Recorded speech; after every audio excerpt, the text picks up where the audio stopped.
இஸ்ரவேல் புத்திரர் அநேக நாள் ராஜா இல்லாமலும் அதிபதி இல்லாமலும் பலி இல்லாமலும் சிலை இல்லாமலும் ஏபோத் வஸ்திரம் இல்லாமலும் தேராபீம் இல்லாமலும் இருப்பார்கள். பின்பு இஸ்ரவேல் புத்திரர் திரும்பி தங்கள் தேவனாகிய கர்த்தரையும் தங்கள் ராஜாவாகிய தாவீதையும் தேடி கடைசி நாட்களில் கர்த்தரையும் அவருடைய தயவையும் நாடி அஞ்சிக்கையாய் வருவார்கள். கண்களை மூடுவோம். நல்ல தகப்பனே, சர்வ வல்லமையுள்ள எங்கள் ஆண்டவரே, அருமையான மாலை வேளைக்காய் உமக்கு ஸ்தோத்திரம். உடைய வார்த்தைகளை கேட்கும்படி திரளாய் ஜனங்கள் கூடி வந்திருக்கிறாங்கப்பா. ஆண்டவரே, இவர்கள் அத்தனை பேரும் உடைய வசனத்துக்காக மட்டும் வந்திருக்காங்க. ஆண்டவரே, இந்த மாலை வேளையில் கர்த்தர் நீர் எங்களோடு கூட பேசுவீராக, இடைவிடுவீராக, வார்த்தைகளை அனுப்புவீராக. வந்திருக்கிற ஒவ்வொருத்தரோடும் கர்த்தர் நீர் பேசுவீராக. திரும்பி போகும்பொழுது உம்மை சந்திக்க ஆயத்தப்பட்டவர்களாய் திரும்பி போக கர்த்தர் கிருபை பாராட்டுவீராக. மகிமையுள்ள கரத்தில் எங்களை தாழ்த்துகிறோம் எங்கள் ஆண்டவர் இயேசு கிறிஸ்துவின் நாமத்தில் பிதாவே. அல்லேலூயா.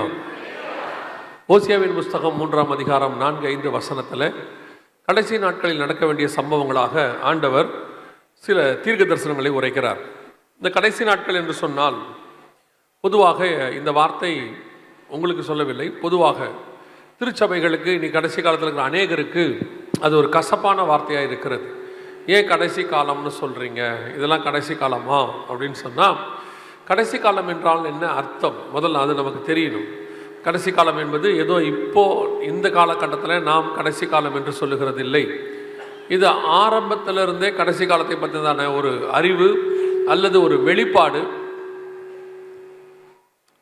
வெளிப்பாடு எல்லா ஊழியர்களுக்கும் வேதாகமத்தில் உள்ள எல்லோருக்கும் இருந்திருக்கிறது. நீங்கள் ஆதியாகமத்தின் புஸ்தகம் 49ஆம் அதிகாரத்தை வாசிக்கும் போது 1-2 வசனத்தில் யாக்கோபு சொல்லுகிறார், பிள்ளைகளே கூடி வாருங்கள், கடைசி நாட்களில் உங்களுக்கு சம்பவிப்பதை நான் உங்களுக்கு சொல்லுவேன் அப்படின்னு அங்கே ஆரம்பிக்கிறார். அங்கே ஆரம்பித்து கடைசி நாட்களில் நடக்கிற சம்பவங்களை குறித்த வெளிப்பாடு யாக்கோபுக்கு ஆபிரகாமுக்கே இருந்துதான். புதிய எருசலேமை பற்றியதான ஒரு எண்ணம், கடைசி நாட்கள் சம்பவிக்க போகிறதை பற்றியதான ஒரு எண்ணம் அவருக்கு அந்த வெளிப்பாடு இருந்தது என்று வேதத்தில் வாசிக்கிறோம். அதற்கு பிறகு யாக்கோபுக்கு இருந்தது, அதற்கு பிறகு யோபுவுக்கு இருந்தது. யோபு சொல்லுகிறார், என் மீட்பர் கடைசி நாட்களில் மேகத்தின் மேல் வந்து நிற்பார், வானத்தின் மேல் வந்து நிற்பார் என்று சொல்.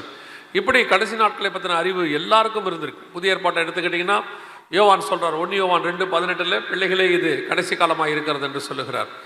பவுல் எழுதுகிறார், அக்கிரமத்தின் ரகசியம் இப்பொழுதே கிரியை செய்கிறது என்று சொல்லி 2 தெசலோனிக்கேயர் 2ஆம் அதிகாரம் 7-9 வசனங்களிலே சொல்லுகிறார். இப்படி நீங்கள் பைபிள் முழுக்க கடைசி காலத்தை பற்றி நான் பார்க்க முடியும். வேத வல்லுநர்கள் சொல்கிறாங்க, கடைசி காலத்தை பற்றின தீர்க்க தரிசனம், இயேசு கிறிஸ்துவின் 2ஆம் வருகையை பற்றின தீர்க்க தரிசனம் 20% இருக்குதான். தீர்க்க தரிசனத்திலே 20% அதை பற்றி தான் இருக்குது, அதிகமாக இருக்குது அப்படின்னு சொல்கிறாங்க. அப்போ அந்த கடைசி காலம்னா என்ன அப்படின்னு கேட்டிங்கன்னு சொன்னால், ஒவ்வொரு காலகட்டத்திலும் ஒரு கடைசி காலம் இருக்கும். உதாரணமாக நோவா காலத்தில் ஜலப்பிரளயம் என்பது கடைசி காலத்தை பற்றினதான், அவங்களுக்கு அதுதான் கடைசி காலம். ஆனால் அதுக்கு பிறகு இந்த பூமி இருந்துச்சு. அதற்கு பிறகு ஆபிரகாம், ஈசாக்கு, யாக்கோபு என்பவர்கள் கடைசி காலத்துக்கு வெயிட் பண்ணிக்கிட்டு இருந்தாங்க. இஸ்ரவேல் ஜனங்கள் விடுதலைக்காக வெயிட் பண்ணிக்கிட்டு இருந்தாங்க. இப்படி ஒவ்வொரு காலகட்டத்திலும் ஒரு கடைசி காலம் அவர்களுக்கு இருந்தது. இப்போ நமக்கு என்ன கடைசி காலம் அப்படின்னு கேட்டால், அது இந்த பூமிக்கோ இந்த பூமியில் உள்ள ஜனங்களுக்கோ அல்ல, நமக்கு தான் இருக்கிறது. நமக்கு என்னவென்றால், நம்முடைய ஆண்டவர் நம்மை சந்திக்கும்படி மீண்டும் வரப்போகிறார். ஆமென். அதுதான் நமக்கு கடைசி காலம் என்று சொல்லுகிறோம். அவர் வந்து நம்மை அழைத்து கொண்டு என்ன வாக்கு பண்ணினாரோ, இதுவரைக்கும் நமக்கு என்ன தரேன் ஆண்டவர் சொல்லி இருக்கிறாரோ அந்த வாக்குத்தத்தை நிறைவேற்றும்படி உங்களையும் என்னையும் கொண்டு போக போகிறார். இதுதான் நமக்கு இருக்கிற உத்தரவாதம், விசுவாசம். இதுதான் கடைசி காலம் என்று நாம் சொல்லுகிறோம். ஆனால் ஒரு கூட்டம் என்ன சொல்லுதுன்னா, ஏன் இயேசு வராருன்னு சொல்றீங்க, இயேசு ஏன் இப்போ வராருன்னு சொல்றீங்க? அப்படிதான் எல்லாருமே சொன்னாங்க. இயேசுவே அதான் சொன்னார், இதோ நான் சீக்கிரமாய் வருகிறேன் என்று தான் சொன்னார். நினையாத நாளிகையிலே மனுஷகுமாரன் வருவார் என்று தான் சொன்னார். காத்திருக்க சொன்னார். விழித்திருந்து ஜெபம் பண்ணுங்கள் என்று சொன்னார். ஆவியும் மனவாட்டியும் வா என்பார்களாக என்று சொன்னார். அவங்க எல்லாருமே அதுக்கு தான் காத்திருந்தாங்க. ஆனால் இப்போதான் இந்த காலத்தில் தான், அதுவும் கரெக்டாக அவர் வர்ற காலத்தில் தான், நீங்கள் நல்லா கவனிச்சு பார்த்தீங்கன்னா அவர் வருகையை பற்றினதான அந்த காரியம் கசப்பாய்ப்படுகிறது.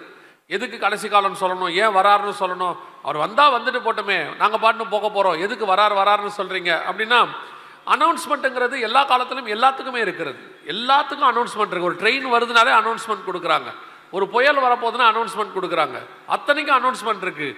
உலகத்தையே தலையில மாற்ற போகிற ஒரு விஷயம் நடக்க போகுது, இதுக்கு அனௌன்ஸ்மெண்ட் கொடுக்காட்டி எப்படி? 2000 வருஷமாக காத்திருக்கிற ஒரு விஷயம் நடக்க போகுது, அதுக்கு அனௌன்ஸ்மெண்ட் கொடுக்கக்கூடாது. இயேசு வராருன்னு சொல்லக்கூடாது. ஒரு சிலர்லாம் சொல்கிறாங்க, ஏன் இயேசு வராருன்னு சொல்கிறீங்க, அவர் வந்தால் வந்துட்டு போட்டோம், ஏன் நாங்கள் பாட்டுன்னு போகிறோம் ஏன் சொல்கிறீங்க? நாங்கள் உங்களுக்கே சொல்லவே இல்லையே, நாங்கள் உங்களுக்கு யாருக்குமே சொல்லலையே, நான் போகிறவங்களுக்கு தானே சொல்கிறோம். அவரோடு கூட போகிறவர்களுக்கு வருகிறார் என்று சொல்லுகிறோம். இந்த பிளாட்ஃபார்மில் ட்ரெயின் வருதுன்னா அந்த பிளாட்ஃபார்மில் இருக்கிறவருக்கு தான் நாங்கள் சொல்கிறோம். பக்கத்து பிளாட்ஃபார்மில் இருக்கிற நீங்கள் ஏன் கவலைப்படுறீங்க அதை பற்றி? ஒரு சிலருக்குலாம் இயேசு வராருன்றதே கசப்பாக இருக்குது. என்னை பொறுத்த வரைக்கும் நான் எப்பவும் நினைப்பேன், 2000 வருஷம் கழிச்சு எங்கள் அப்பா வரப்போகிறாரு, சந்தோஷமான ஒரு விஷயம் நடக்க போகுது, அவர் என்னை கூட்டிகிட்டு போக போகிறாரு, அது எனக்கு சந்தோஷமாக இருக்கிறது. என்னை மாறி சந்தோஷமாக இருக்கிறவர்களுக்கு நாங்கள் அதை சொல்லுகிறோம். அதை கேட்க உங்களுக்கு கஷ்டமாக இருந்தால் அதுக்கு நாங்கள் என்ன செய்ய முடியும்? ஆயத்தமாக இருக்கிறவன் என்றைக்கும் அதை சந்தோஷமாக ஏற்றுக்கொள்வான். ஆயத்தப்படாதவனுக்கு தான் அது கஷ்டமாக இருக்கும். எக்ஸாம் வருதுன்னு சொன்னால் யார் சந்தோஷப்படுவான்? நல்லா படிச்சிருக்கிறவன் சந்தோஷப்பட போகிறான். படிக்காதவன் கொஞ்சம் துக்கமாக தான் பண்ணுவான். ஏன் எக்ஸாம்னு பயமுறுத்துறீங்கப்பா, நானே பயந்து போயிருக்கிறேன், நீங்கள் வேற ஏன் பயமுறுத்துறீங்கப்பா? அந்த மாதிரி வருகையில் போக யாருக்கு ஆயத்தம் இல்லையோ அவர்களுக்கு பயமாக இருக்கிறது. போக காத்திருக்கிறவர்களுக்கு பவுல் சொல்கிறாரு, விட்டீங்கன்னா புறப்பட்டு போயிடுவேங்கிறார். அவர் நான் அவரோடு கூட இருக்க ஆசைப்படுகிறேனுங்கிறாரு. உண்மையான பரிசுத்தவான்கள், இயேசுவை நேசிக்கிறவர்கள், காத்திருக்கிறவர்கள் அவருக்காக இப்படி தான் பேசுவார்கள், இப்படி தான் இருப்பாங்க. ஆனால் போக விருப்பம் இல்லாதவன், போகுமான்னு சந்தேகப்படுறவன், நல்ல நான் போக மாட்டேன்னு நினைக்கிறவனுக்கு அது கொஞ்சம் கஷ்டமாக தான் இருக்கும். அல்லேலூயா. நான் விசுவாசிக்கிறேன், நீங்கள் இருக்க அத்தனை பேருமே இயேசுவை சந்திக்க ஆயத்தப்பட்டவர்களாக தான் இருக்கிறோம். ஆமென். அதனால தான் நீங்கள் இவ்வளோ தூரம் வந்திருக்கிறீங்க. கண்டிப்பாக உங்கள் எல்லாருக்கும் தெரியும் இந்த ஆள் இதை பற்றி தான் பேச போகிறாரு அப்படின்னு சொல்லி. இன்னும் ஆசீர்வாத கூட்டமாக நீங்கள் நினைக்கிற ஆசீர்வாதம் இருக்காது, இது மேலான ஆசீர்வாதம். அல்லேலூயா. அப்போ நாம் வாழ்கிற காலம் கடைசி காலமாக இருக்கிறது. அதுக்கான அடையாளங்கள் நடக்குது. அந்த அடையாளங்களை எல்லாம் இயேசுகிட்ட போய் சீஷர்கள் கேட்குறாங்க. மத்திய 24:3 கேட்குறாங்க, உங்களுடைய வருகைக்கும் உலகத்தின் முடிவுக்கும் அடையாளம் என்ன, எங்களுக்கு சொல்ல வேண்டும் என்று சொல்லுகிறார்கள். இயேசுவானவரும் அதற்கான அடையாளங்களை சொல்லுகிறார். எல்லாம் வரிசையாக சொல்லிக்கிட்டே வரார். இப்படி இயேசு கிறிஸ்துக்கான கடைசிக்கான அடையாளங்கள் நிறைய இருக்கு. அந்த அடையாளங்கள் ஒவ்வொன்றாக நிறைவேறிக்கொண்டே இருக்கிறது. அந்த மத்திய 24:32 அத்தி மரத்தினால் ஒரு ஓமையை கற்றுக்கொள்ளுங்கள், அதில் இளங்களை தோன்றி தொழில்விடும் பொழுது வசந்த காலம் சமீபமாயிற்று என்று நீங்கள் அறிவீர்கள். அப்படியே இவைகளையெல்லாம் சமைப்பதை நீங்கள் காணும்போது அவர் சமீபமாய் வாசலருகே வந்திருக்கிறார் என்று அறிவீர்கள். அப்போ அத்திமரம் என்று சொன்னால் இஸ்ரவேல் ஜனங்களை குறிக்கிறது. அதுக்கான தீர்க்க தரிசனத்தை தான் நீங்க வாசிச்சீங்க. ஓசியாவின் புஸ்தகம் 3ஆம் அதிகாரம் 5வது வசனத்திலே வாசிக்கிறோம். கடைசி நாட்களில் இஸ்ரவேல் புத்திரர் திரும்பி தங்கள் தேவனாகிய கர்த்தரையும் தங்கள் ராஜாவாகிய தாவீதையும் தேடி அஞ்சிக்கையாய் வருவார்கள் என்று வேதம் சொல்லுகிறது. இது ஒரு மிக துல்லியமான தீர்க்க தரிசனம், மிக முக்கியமான தீர்க்க தரிசனம். இன்னைக்கு கடைசி காலத்திலே நாம் தெரிந்து கொள்ள வேண்டிய மிக முக்கியமான தீர்க்க தரிசனங்களில் ஒன்று, அதுவும் ரொம்ப பர்டிகுலரா என்னன்னு கேட்டீங்கன்னா, இந்த உலகத்தின் சரித்திரத்தையே அப்படி மாற்றி அமைக்க போற மிக முக்கியமான தீர்க்க தரிசனம் ஒன்று, இஸ்ரவேல் என்கிற தேசம் உருவாவது. பார்த்தீங்கன்னா ஒரு சின்ன குட்டி நாடு தான், இவ்வளவுதான் இருக்குது அந்த நாடு. அதான் இப்போ ஒரு சிலர்லாம் வேற சொல்றாங்க, நீங்க இஸ்ரவேலுக்கு ஆதரவா பேசுறீங்க. இஸ்ரவேலுக்கு ஆதரவா பேசணும்னா இங்க யாருமே இல்லை. ஆனால் இஸ்ரவேலை குறித்து பேசாமல் கடைசி காலத்தை பேசவே முடியாது. அவன் தான் மையம், சென்டர் பாயிண்ட். 2000 வருஷத்துக்கு முன்னாடி ஆண்டவர் எழுதி வைக்கிறார், 2500 வருஷத்துக்கு முன்னாடி எழுதுறார், கடைசி நாட்களில் இஸ்ரவேல் புத்திரர் திரும்பி வருவார்கள் என்று சொல்லி. ஆண்டவர் சொன்னபடியே இப்பொழுது நம் கண்களுக்கு முன்பாக இஸ்ரவேல் ஜனங்கள் திரும்பி வர ஆரம்பித்து விட்டார்கள். கவனிங்க, இது ஓசியாவின் புஸ்தகத்தில் சொல்லப்பட்ட தீர்க்க தரிசன நிறைவேறுதல்.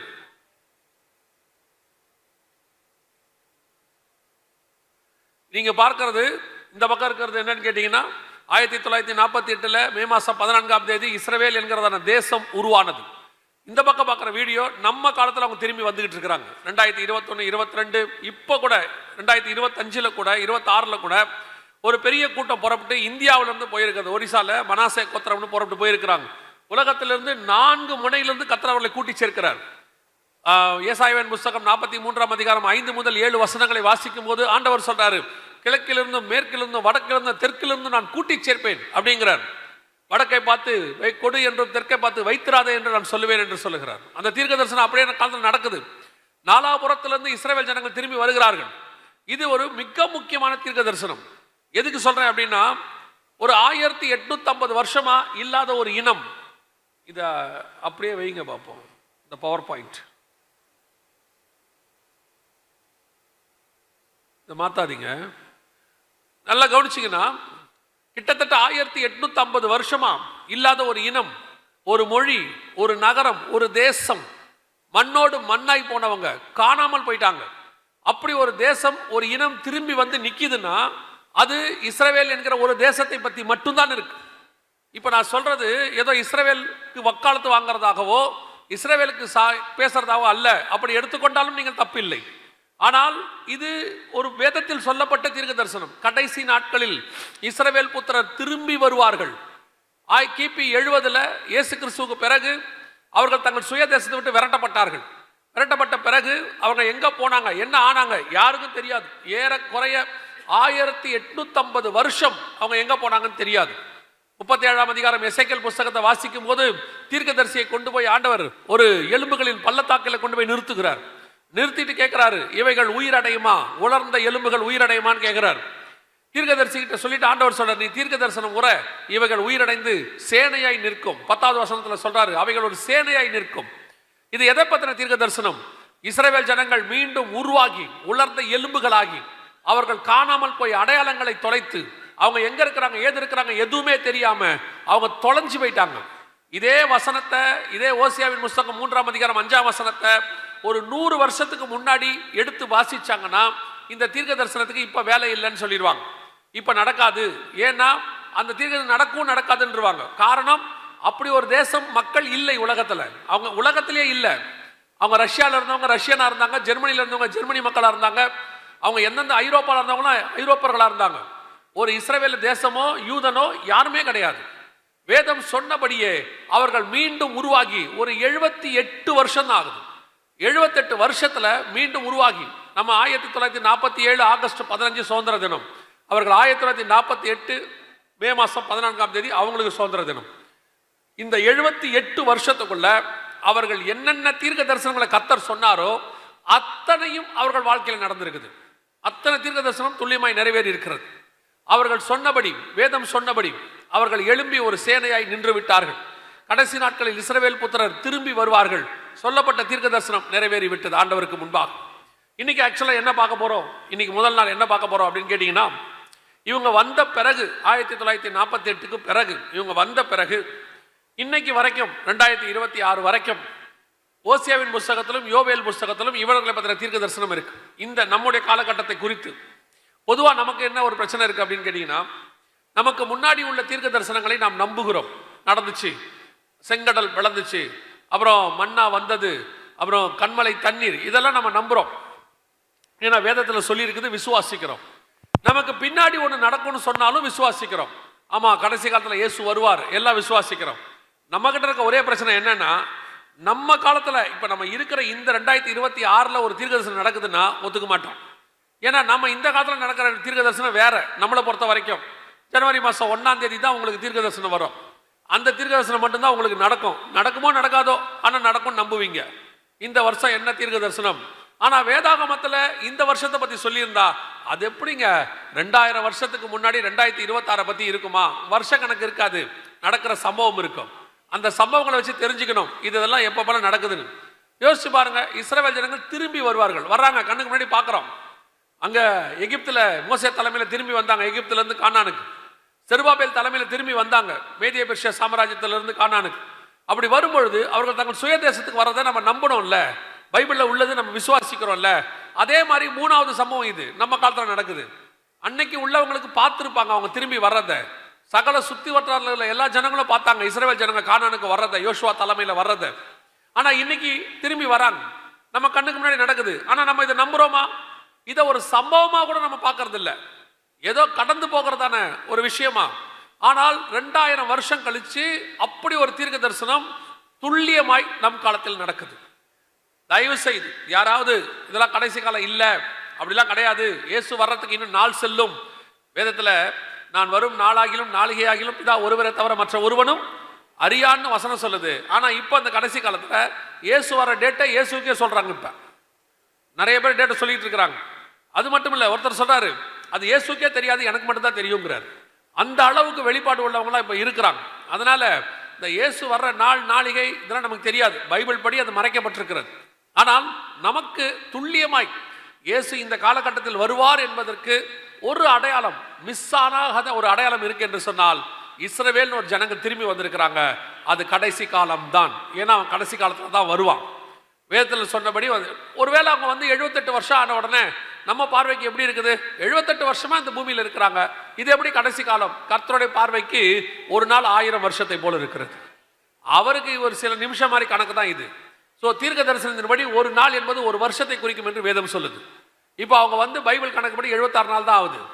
ஸோ நமக்கு பைபிள் கணக்குக்கு சொல்றேன், நம் கண்களுக்கு முன்பாக தேவன் சொன்னபடியே தீர்க்க தரிசனம் துல்லியமாய் நிறைவேறி விட்டது. இஸ்ரவேல் ஜனங்கள் வந்துட்டாங்க. ஓசியாவின் புஸ்தகம் 3ஆம் அதிகாரம் 5வது வசனத்திலிருந்து 9ஆம் அதிகாரம் ஓசியாவின் புஸ்தகம் 4வது வசனம் வரைக்கும் இந்த உலகத்தில் இஸ்ரவேல் ஜனங்கள் வந்த பிறகு அவர்கள் எப்படி இருப்பார்கள் என்று வேதம் சொல்லுது. அதனால கர்த்தர் என்ன செய்வார் அப்படிங்கிறதையும் நீங்கள் அதில் பார்க்க முடியும். ஓசியாவின் புஸ்தகம் 9ஆம் அதிகாரம் 4வது வசனத்தை வாசிங்க. ஓசியா 9:4 வாசிங்க.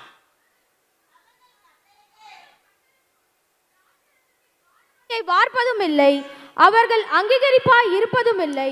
அவர்களுடைய பலிகள் அவர்களுக்கு துக்கம் கொண்டாடுகிறவர்களின் அப்பத்தை போல இருக்கும். அதை புசிக்கிற யாவரும் தீட்டுப்படுவார்கள்.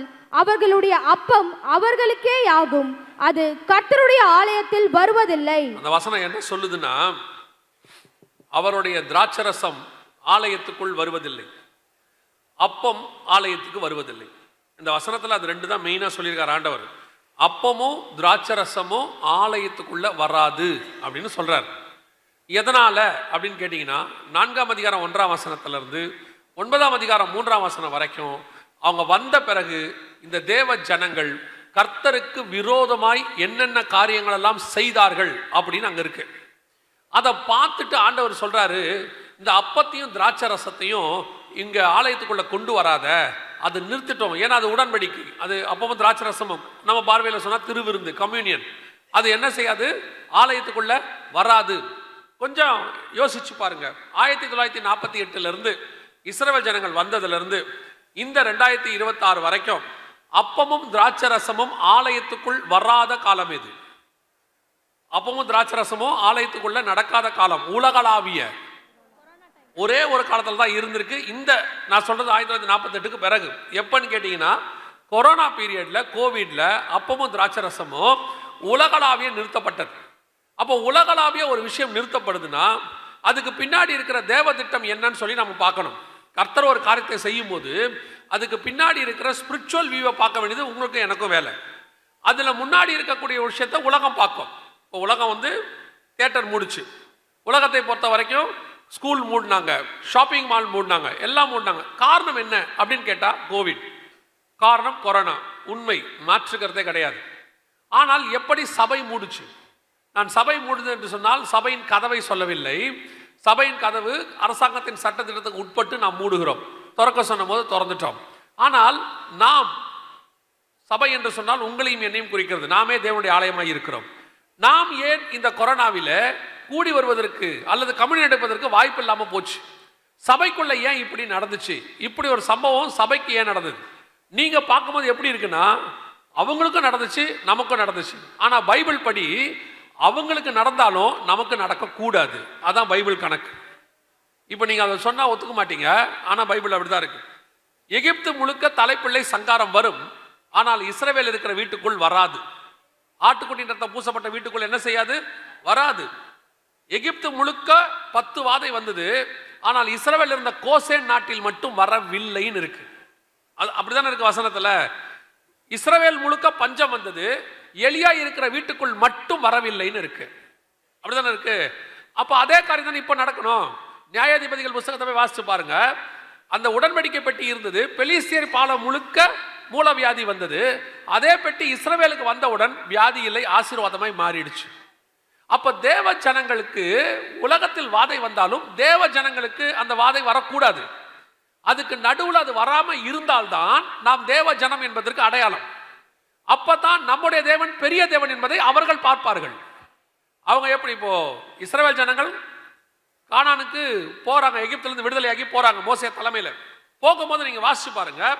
நீங்க அந்த யாத்திராகமத்தின் புத்தகத்தை வாசிக்கும் போது வசனம் தெளிவா சொல்லுது, இஸ்ரவேல் ஜனங்களோடு கூட அநேக மற்ற ஜாதியாரும் புறப்பட்டு போனார்கள் இருக்கு. அவங்க கூட இஸ்ரவேல் அல்லாதவர்களும் புறப்பட்டு போனானா. ஏன் போனா? அன்னைக்கு எகிப்து தான் இன்னைக்கு இருக்கிற அமெரிக்கா மாதிரி. இன்னைக்கு இருக்கிற அமெரிக்கா மாதிரி அன்னைக்கு எகிப்து வல்லரசு மாதிரி அவ்வளோ செழிப்பான ஒரு தேசம். இவங்க எங்க போறாங்க? வனாந்தரத்துக்கு போறாங்க. வனாந்தரத்துக்கு போகும்போது எகிப்தில் இருக்கிறவங்க ஜனங்களும் என்ன செய்யறாங்களா? அவங்க கூடவே நடந்து போறாங்கன்னு வசனம் சொல்லுது. யாத்திராகமத்தின் புஸ்தகத்தை நீங்கள் வாசிக்கும் போது 12வது வசனத்துல இந்த காரியம் சொல்லப்படுது. யாத்திராகமம் 12, யாத்திராகமத்தின் புஸ்தகம் 12வது வசனம். 38வது வசனம் வாசிங்க. 12ஆம் அதிகாரம் 38 அவர்களோடு கூட பல ஜாதியான ஜனங்கள் அநேகர் போனதும் அன்றி. அப்ப அந்த வசனம் சொல்லுது, அவர்களோடு கூட அநேக ஜாதியான மனுஷர் போனாங்க. ஏன் போனா? அவனை கூப்பிட்டு கேட்பாங்கன்னு வச்சுக்கோங்க. ஒரு உதாரணத்துக்கு, இந்த இஸ்ரவேல் ஜனங்க வனாந்தரத்துக்கு போறாங்க. அவங்களே போறது பாலைவனம், கையில ஒண்ணும் இல்லாம போறாங்க. அவங்க அடுத்த வேலைக்கு என்னன்னு தெரியாது. அவங்க பின்னாடி நீ ஐயா போற அப்படின்னு கேட்டா அந்த கூட போனவன் என்ன சொல்லியிருப்பான் தெரியுமா? ஒரே வார்த்தை, எகிப்துல எல்லா ஆசீர்வாதமும் இருக்கு, ஆனா எகிப்தின் தேவனை விட இந்த இஸ்ரவேலின் தேவன் தான் பெரியவர். அத்தனை பிள்ளையும் செத்துச்சு, இவங்க பிள்ளைல ஒண்ணு கூட சாகல, இவர்கள் தேவன் பெரியவர்னு சாட்சி கொடுப்பான். அந்த சாட்சி தான் கொரோனாவில் உங்க மேலேயும் என் மேலேயும் வந்திருக்கணும். நாம் தேவ ஜனங்களா இருந்தால் அதான் வரணும். இன்னைக்கு இதை கேட்கும் போதே ஒரு சிலருக்கு எரிச்சலா இருக்கும். என்னங்க இந்த காலத்துல போய் அப்படிலாம் சொல்றீங்க? தேவன் நேற்றும் இன்றும் என்றும் மாறாதவராய் தான் இருக்கிறார். தேவனுடைய நாமத்திற்கு வல்லமை குறையவில்லை. நாம தானே பாடுறோம், கர்த்தாவே தேவர்களில் உமக்கு ஒப்பானவர் யார் அப்படின்னு பாடுறோம்ல. செங்கடலை நீர் பிளந்து ஜனங்களை நடத்தி சென்றீர், பாடுவது மட்டும் இருக்குல்ல. அப்ப அந்த தேவன் இன்னும் ஜீவனோடு இருக்கிறார்ல, அது இங்க நடக்கணுமா இல்லையா? ஏன் நம்ம மூலமா நடக்கல? ஏன் நடக்காம போறதுக்கு என்ன காரணம்? அப்பமும் ரசமும் ஆலயத்துக்குள்ள வரல. ஏன் வரல? ஏன் கர்த்தர் நிறுத்தினார்? கொரோனா நிறுத்துச்சு நீங்க சொன்னீங்கன்னா அப்பமும் ரசமும் கொரோனாவை விட வீக்குன்னு அர்த்தம். வசனம் சொல்லுது, பாதாளத்தின் வாசல்கள் சபையை மேற்கொள்ளாது. அப்படிதான் ஆண்டவர் சொல்லியிருக்கிறாரு. எதை வேணாலும் மூடலாம், ஆனா சபை மூட முடியாது. ஆனா சபையை மூடுற அதிகாரம் ஒரே ஒருத்தருக்கு தான் இருக்குது. உலகத்துல எத்தனையோ சாம்ராஜ்யங்கள் வந்திருக்கு. ரோம சாம்ராஜ்யத்துல ஆரம்பிச்சது இயேசு காலத்துல. ரோம சாம்ராஜ்யம் பைசாண்டியர்கள் ஒட்டமான் துருக்கியர்ல ஆரம்பிச்சு கம்யூனிசம், நாசிசம், பாசிசம் பார்த்து அத்தனை இசத்தையும் பார்த்து முடிச்சிருச்சு. எல்லா இசமும் முடிஞ்சிருச்சு. எல்லா சர்வாதிகாரிகளும் செத்து போயிட்டாங்க. சபை மட்டும் இன்னும் ஜீவனோடு கூட இருக்கிறது. சபையை மேற்கொள்ளுகிற சர்வாதிகாரம் இன்னும் பிறக்கவில்லை. நான் சொல்றது உலகளாவிய. சபையை ஒழிக்க எவனாலையும் முடியாது. சபையை ஒழிக்கணும்னு நினைச்சானா இது மேல எவன் மோதினாலும் சரி, இல்ல இது எவன் மேல மோதினாலும் சரி, சேதாரம் அவனுக்கு தானே ஒழிய சபைக்கு கிடையாது. ஆனால் கொரோனால மட்டும் சபையா அப்படி ஆச்சு. என்ன காரணம்? அங்கதான் யோசிக்கணும். ஏன் நடந்துச்சு? கடந்த 25 வருஷமா சபையின் நிலைமை என்ன? அங்கதான் பிரச்சனை. ஆண்டவர் சொல்றாரு, கம்யூனியனை நிறுத்திட்டாரு. சபைக்குள்ள என்ன கொண்டு வராத? அப்பத்தையும் ரசத்தையும் கொண்டாடாத. ஏன் கொண்டாடாத? நான் எப்பவும் ஒரு விஷயத்தை விசுவாசிப்பேன். நான் வேதத்தை வாசிச்சதுல நான் கத்துக்கிட்டது ஒண்ணு, தேவன் கரத்தில் தீமை என்பது கிடையவே கிடையாது. ஆண்டவருக்கு தீமை செய்யவும் தெரியாது. அவர் 100% அன்புள்ள தேவன். அவர் கம்யூனியனை ஏன் நிறுத்தினார் தெரியுமா? அந்த கம்யூனியனை அபாத்திரமா எடுத்தா செத்து போவோன்னு பைபிள் சொல்லுது. அபாத்திரமாய் போஜனமான பண்ணுகிறவர்களில் உங்களில் சிலர் வியாதியஸ்தர்களாயும் ஒரு சிலர் நித்திரையும் அடைந்திருக்கிறார்கள். ஆண்டவர் பார்த்தா கம்யூனியன் எப்படி இருக்குது சர்ச்சில்? இந்த கம்யூனியனுக்கு 2 பவர் உண்டு. ஒன்று, அது நித்திய ஜீவனை கொடுக்கும். என் பாத்திரத்தில் பானம் பண்ணி என் அப்பத்தை புசிக்கிறவனுக்கு கடைசி நாளில் நித்திய ஜீவன் உண்டு. ஆனா அதே கம்யூனியனுக்கு இன்னொன்னு இருக்கு, தப்பா எடுத்தா கொல்லும். இப்ப பார்த்தா கடந்த 25 வருஷமா கம்யூனியன் சபைக்குள்ள சடங்காச்சாரமா மாறிச்சே ஒழிய இங்க அபாத்திரமா போஜனம் பண்றது இன்க்ரீஸ் ஆகிட்டே போகுது. ஆண்டவர் பார்த்துக்கிட்டே இருக்கிறாரு. கம்யூனியனுடைய தன்மை அதோட குறைஞ்சிக்கிட்டே போகுது. இப்ப பாக்குறாரு, இந்த ஜனங்க தப்பா எடுத்தா செத்து போவான். இவனுக்கு கம்யூனியன் தப்பா எடுக்கிறோங்கிற எண்ணமும் இல்ல, எடுக்கிறவனுக்கும் இல்ல, கொடுக்கிறவனுக்கும் இல்ல. இதான் இங்க பிரச்சனை. கம்யூனியனை எப்படி எடுக்கிறோம் யோசிச்சு பாருங்க. இந்த 25 வருஷம் சபைக்குள்ள என்ன இல்ல, உலகத்தார்கிட்ட இருக்கிறது என்ன உங்ககிட்ட இல்ல. உலகத்தார்கிட்ட இருக்கிற பொருளாசையில் ஆரம்பிச்சு பணத்தாசையில் ஆரம்பிச்சு அவங்க பவுல் எழுதுறார் கொரிந்தியருக்கு எழுதும்போது, புறஜாதியார் இடத்திலும் காணப்படாத அருவருப்புகள் உங்களிடத்தில் காணப்படுகிறது என்று சொல்ல. அந்த அருவருப்புகள் சபைக்குள்ள என்ன இல்லாம இருந்துச்சு. சினிமாக்காரர் ஆடுற ஆட்டத்திலிருந்து அரசியல்வாதி பண்ற அரசியல் வரைக்கும் சபைக்குள்ள இருக்கு. இதையும் வச்சுக்கிட்டு தப்பே கிடையாது. கேட்டா ஒரே வார்த்தை, கர்த்தர் கிருபை உள்ளவர். கிருபை உள்ள காலத்தில் தான் அனனியா சப்பீரால் விஷயம் எப்ப நடந்துச்சு? கிருபை உள்ள காலத்தில் நடந்துச்சு. கிருபை உள்ளவர் கிருபை உள்ளவனா நியாயம் தீர்க்க மாட்டார்னு அர்த்தமா? அனனியா சப்பீரால் விஷயம் அப்ப நடக்கவே இல்லையா? அப்ப இந்த கடைசி காலத்துல சபை, கிறிஸ்தவர்கள் குறிப்பாக சபை எதை நோக்கி போய்கிட்டு இருந்துச்சு? கடந்த கொரோனாவுக்கு முன்னாடி வரைக்கும் சொல்றேன், கர்த்தர் நிறுத்திட்டாரு. நிறுத்திருப்பா, இதை நிறுத்திரு. ஏன்? சபைக்குள்ள அவ்வளவு அக்கிரமம், அவ்வளவு அநீதி, ஜனங்கள் உணர்வில்லாத ஒரு தன்மை, செய்யற தப்பே அவனுக்கு தப்புனே தெரியல. அந்த அளவுக்கு போன உடனே கர்த்தர் சொல்றாரு நிறுத்திருட்டாரு. ஆனா இஸ்ரவேல் ஜனங்கிட்டையும் அதே மாதிரி அக்கிரமம் இருந்துச்சு. அவன் தேவனை இன்னும் இயேசு கிறிஸ்து சொந்த ரட்சகராக ஏற்றுக்கொள்ளவில்லை. ஒரு சிலர் தான் ஏற்றுக்கிறாங்க. அவங்கிட்ட இருந்த அக்கிரமம் என்ன தெரியுமா? வாசிங்க, வெளிப்படுத்தின விசேஷம் 11ஆம் அதிகாரம் 8வது வசனத்தை வாசிங்க. வெளிப்படுத்தின விசேஷம் 11ஆம் அதிகாரம் 8வது வசனம். அவர்களுடைய உடல்கள் மகா நகரத்தின் விசாலமான வீதியிலே கிடக்கும். அந்த நகரம் சோதோம் என்னும் எகிப்து என்றும் ஞானார்த்தமாய் சொல்லப்படும். அதிலே நம்முடைய கர்த்தரும் சிலுவையிலே அறையப்பட்டார். எந்த நகரம்? எருசலேமுக்கு புறம்பே. எருசலேமுக்கு புறம்பே இயேசு சிலுவையில் அறையப்பட்டார்னு வேதம் சொல்லுது. அந்த நகரம் கடைசி காலத்தில் எப்படி இருக்குமா? சோதோம் என்றும் எகிப்து என்றும் சொல்லப்படும். சோதோம்ல என்ன பாவம் இருந்துச்சு உங்க எல்லாருக்கும் தெரியும். 18ஆம் அதிகாரத்தை நம்ம வாசிக்கிறோம். ஆதியாகமத்தின் புஸ்தகத்துல ஓரின சேர்க்கை பெரிய பாவமா இருந்துச்சு. இன்னைக்கு உலகளாவிய ஓரின சேர்க்கை அங்கீகரிக்கப்பட்டதான ஒரு சட்டமா மாறிக்கிட்டே இருக்குது. ஆனால் இஸ்ரவேல் ஜனங்கள்கிட்ட நீங்க பாத்தீங்கன்னா அவங்க தான் உலகத்தினுடைய ஓரின சேர்க்கைக்கு ஹெட் குவார்ட்டர்ஸா மாறிட்டாங்க. இது அவங்களுடையதான அவங்க நாட்டில் நடந்ததான பரேடு, ஓரின சேர்க்கை பரேட். நீங்க சோதோமை பார்த்துருக்க மாட்டீங்க. இதான் சோதோம், அவ்வளவுதான். இப்படிதான் இருந்திருக்கும் சோதோம். அவங்க எல்லா தெருக்கள்ல இப்படிதான் இருப்பாங்க. இது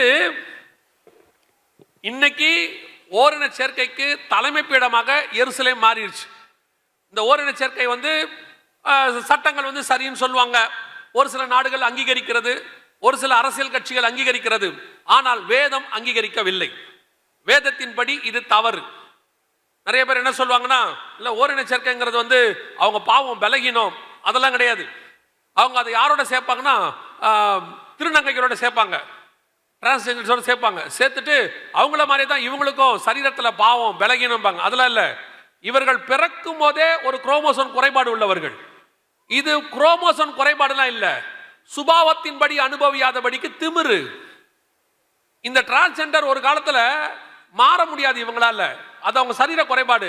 ஆனா இவன் நினைச்சா மாறலாம், இவன் மனம் திரும்பிட்டா மாறலாம், ஆண்டவர்கிட்ட போய் மன்னிப்பு கேட்டா மாறிட முடியும். அப்படி மாறினவர்கள் உலகளாவிய எத்தனையோ பேர் இருக்காங்க. இன்னைக்கு இதையும் கம்பேர் பண்ணிக்கிறான். இன்னைக்கு சபை அங்கீகரிக்கிறது, அதான் முக்கியம். திருச்சபை அங்கீகரிக்கிறது. எப்படி ஆரோன் காலத்துல பொண்ணு கண்ணுக்குட்டியை உள்ள கொண்டு வந்தானோ அதே மாதிரி இன்னைக்கு சபைகளுக்குள்ள இப்படிப்பட்ட காரியங்களை அனுமதிக்கிறாங்க. பெரிய சபைகள் அனுமதிக்கிறது, பெரிய டினாமினேஷன் அனுமதிக்கிறது. பெரிய சபை அனுமதிச்சாலும் சரி, பெரிய டினாமினேஷன் அனுமதிச்சாலும் சரி, பாவம் என்றால் அது பாவம் தான். கண்ணுக்குட்டி வழிபாடு தப்புன்னு பைபிள் சொல்லுச்சு. ஆரோனு கிட்ட தப்பு தான் செய்யறது. ஆரோனா இருந்தாலும் சரி, பிரதான ஆசாரியனா இருந்தாலும் சரி, ஆரோனை போல அழைக்கப்படாவிட்டால் அந்த கனமான உலகத்துக்கு ஒருவரும் தானாய் வருகிறதில்லை. ஆனா செய்த தப்பு ஆரோனுடையது. ஆரோன் செஞ்சுட்டா தப்பு சரியாயிடாது. பெரிய பெரிய டினாமினேஷன்ல இந்த மாதிரி காரியங்களை அக்செப்ட் பண்ணிக்கிட்டா அந்த தப்பு சரியாயிடாது. இப்பவும் சொல்றேன், இது தப்பு, அவ்வளவுதான். சபைகளில் இதுக்கு அனுமதி கிடையாது. இல்லைங்க, புதிய ஏற்பாட்டில் அப்படிலாம் இல்ல, கர்த்தர் கிருபை உள்ளவர். அதே புதிய ஏற்பாட்டில் கர்த்தர் சொல்றார் ரோமர்ல, இழிவான இச்சை ரோகங்களுக்கு கர்த்தர் அவர்களை ஒப்பு கொடுத்தார். இப்படிப்பட்ட அக்கிரம அநீதிகள் எருசலேமில் நடக்குது, சபைக்குள்ளேயும் நடக்குது. இதெல்லாம் இந்த 25 வருஷத்துல நடந்தது. இந்த 25 வருஷத்துக்குள்ள சபைக்குள்ள இப்படிப்பட்ட அக்கிரம அநீதிகள். நல்லா கவனிச்சுக்கொள்ளுங்க. கர்த்தர் கொடுத்த எச்சரிப்பு இது.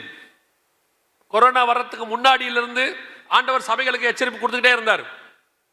கொள்ளை நோய் வரப்போது, WHO ரிப்போர்ட் கொடுத்துருக்காங்க, வரப்போது, சபைகள் ஆயத்தமாகுங்க.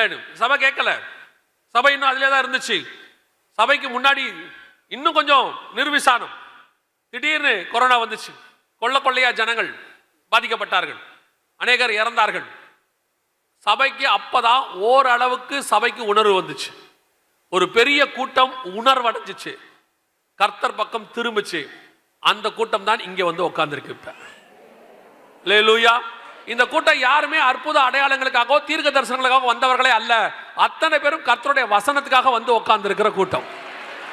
இது கொரோனாவுக்கு பிறகு கர்த்தர் செஞ்சிருக்கிற பெரிய மாற்றம், பெரிய அற்புதம். ஆனா இன்னும் ஒரு பெரிய கூட்டம் மாறாமையே இருக்குது. அவங்கள பொறுத்த வரைக்கும் ஜனங்களை திருப்திப்படுத்தணும். அவங்கள பொறுத்த வரைக்கும் சபை பெருசா இருக்கணும். அதுக்காக என்ன பாவத்தை வேணாலும் அலோ பண்ணலான்னு கவனிச்சுக்கொள்ளுங்க. கர்த்தர் கண்டும் காணாதவரை போல இருந்த காலம் இருந்துச்சு. இப்ப அதல்ல. கர்த்தர் கடைசியாய் நியாயம் தீர்க்கிற காலம் ஒன்று வருகிறது. நல்ல கனி கொடாத மரங்கள்லாம் வெட்டுண்டு அக்னியில் போடப்படும். நம்ம கண்ணுக்கு முன்னாடி ஆண்டவர் சொன்ன வெளிப்படுத்தல் 11:8 எருசலேம் சோதோமை போல மாறிடுச்சு. நம்ம கண்ணுக்கு முன்னாடி சபையும் அப்படிதான் இருக்கு. தயவு செய்து சபையை சுத்திகரிப்புக்கு நேராக நடத்துங்கள். இப்போ உங்களுக்கு கொடுக்கப்படுகிற எச்சரிப்பு என்னவென்றால், கொரோனாவுக்கு முன்னாடி கர்த்தர் சபைக்குள்ள கை வைக்கல, பூட்டு தான் போட்டார். கர்த்தர் பூட்டினாரான்னு கேட்டீங்கன்னா திருப்பியும் சொல்றேன், சபையை பூட்டுற அதிகாரமோ சபையை திறக்கிற அதிகாரமோ கர்த்தர் ஒருத்தரை தவிர உலகத்துல வேற யாருக்கும் கிடையாது. ஒருவரும் திறக்கக்கூடாதபடிக்கு பூட்டுகிறவரும் ஒருவரும் பூட்டக்கூடாதபடிக்கு திறக்கிறவரும் சொல்லுகிறதாவது. எத்தனையோ கம்யூனிச நாடுகள் சபைக்கு அடைச்சி வச்சிருக்கிறாங்க, ஆனா சபை பெருகி கொண்டே இருக்கிறது. இன்னும் சபை அங்க பெருகிட்டே இருக்குது. ஒரு மாநிலத்தில் சபையை 200 கிலோமீட்டருக்கு இடிச்சாங்க, எல்லாத்தையும் இடிச்சு முடிச்சாங்க. கிறிஸ்தவமே இருக்காதுன்னாங்க, டைம் கொடுத்தாங்க. அன்னைக்கு இருந்ததை விட 3 மடங்கு சபை வளர்ந்திருக்கிறது. இதுதான் கர்த்தர் செய்கிற அற்புதம். இப்போ அதான் நடக்கும். ஒரு பரிசுத்தவானுடைய ரத்தமோ விதை மாதிரி, அதுல இருந்து 10 விதை முளைக்கும், விருட்சங்கள் முளைக்கும். இன்னைக்கு 2000 வருஷமா சபை அதை தான் பார்க்குது. ஆனா இந்த தடவை கர்த்தர் சபையை அடைக்க மாட்டார். கர்த்தர் சபையை அடைக்க மாட்டார். இந்த முறை சபை சிதறி போகும். சபைக்கு உள்ள கர்த்தர் கை வைப்பார். காரணம் என்ன தெரியுமா? கொரோனாவுக்கு முன்னாடி கர்த்தர் சொன்னார், ஜனங்க கேட்கல, சாம்பிள் காட்டி இருக்கிறார். கொரோனாவை சபைக்கு கம்யூனியன் எடுக்காம தடுத்துட்டு ஆண்டவர் சொன்னார், இதுதான் நிலைமை. சபை பூட்டுச்சு, நிறைய பேர் கதர்னாங்க. உங்களுக்கு ஒரு உண்மை தெரியும் நினைக்கிறேன், ஆசியாவிலே, எனக்கு தெரிஞ்சு ஆசியாவிலேயே சபை முதல்ல திறக்கலாம் என்று பர்மிஷன் கொடுத்த முதல் மாநிலம் தமிழ்நாடு தான். தமிழ்நாட்டுக்கு தான் கர்த்தர் சபை திறக்கலாம், கூடி வந்து 20 பேர் ஆராதிக்கலாம் பர்மிஷன் கிடைச்சது தமிழ்நாட்டுக்கு தான். இந்தியாவிலே நடக்கல, தமிழ்நாட்டில் தான் ஃபர்ஸ்ட் அப்படி நடத்தினாங்க. பல நாடுகளில் 2021, பல நாடுகளில் 2022, சில நாடுகளில் 2023 மே மாசம் தான் திறந்தாங்க. ஆனா 2020 ஆகஸ்ட்லயே திறப்பதுக்கு அனுமதி கிடைச்சது தமிழ்நாட்டில் மட்டும்தான். இப்பவும் சொல்றேன், கர்த்தர் நம்மை அதிகமாய் நேசிக்கிறார். இங்க இருக்கிற ஜபங்களுக்கு கர்த்தர் பதில் கொடுக்கிறார். கர்த்தர் அநேகருடைய சோத்திரத்தினால கிருபை பெருகும்.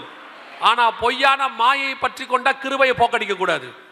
இப்ப கொரோனாவுக்கு பின்னாடி சபை இன்னும் கொஞ்சம் மோசமான இடத்துக்கு போகுது. ஒரு கூட்டம் இப்படி திரும்பிடுச்சு வசனத்துக்கு, இன்னொரு கூட்டம் இன்னும் ஒஸ்டா போகுது.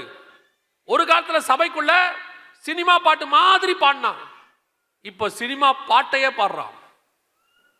அதான் இப்ப நடக்குது. ஒரு காலத்துல சபைக்குள்ள இருக்கிறவங்க, நடத்துறவங்களும் சரி, உட்கார்ந்து இருக்கிறவங்களும் சரி, பாவத்தை மறைஞ்சு பண்ணாங்க, பயந்து பயந்து பண்ணாங்க. இப்ப பாவம் பண்றவன்லாம் ஊழியக்காரன் ஆயிடுறான். சபைக்கு பாவம் பண்றவங்களா வந்து உட்காந்தாச்சு, துணிகரமா கேட்கிறான், என்ன தப்புங்கிறான். ஏன் என்ன இப்ப என்ன தப்பு, யார் செய்யலங்கிறான். கேட்டா சபையை உடைச்சிக்கிட்டு போறான். அதையும் தாண்டி கேட்டோம்னா சபை ஆரம்பிச்சிடறான் அவன்.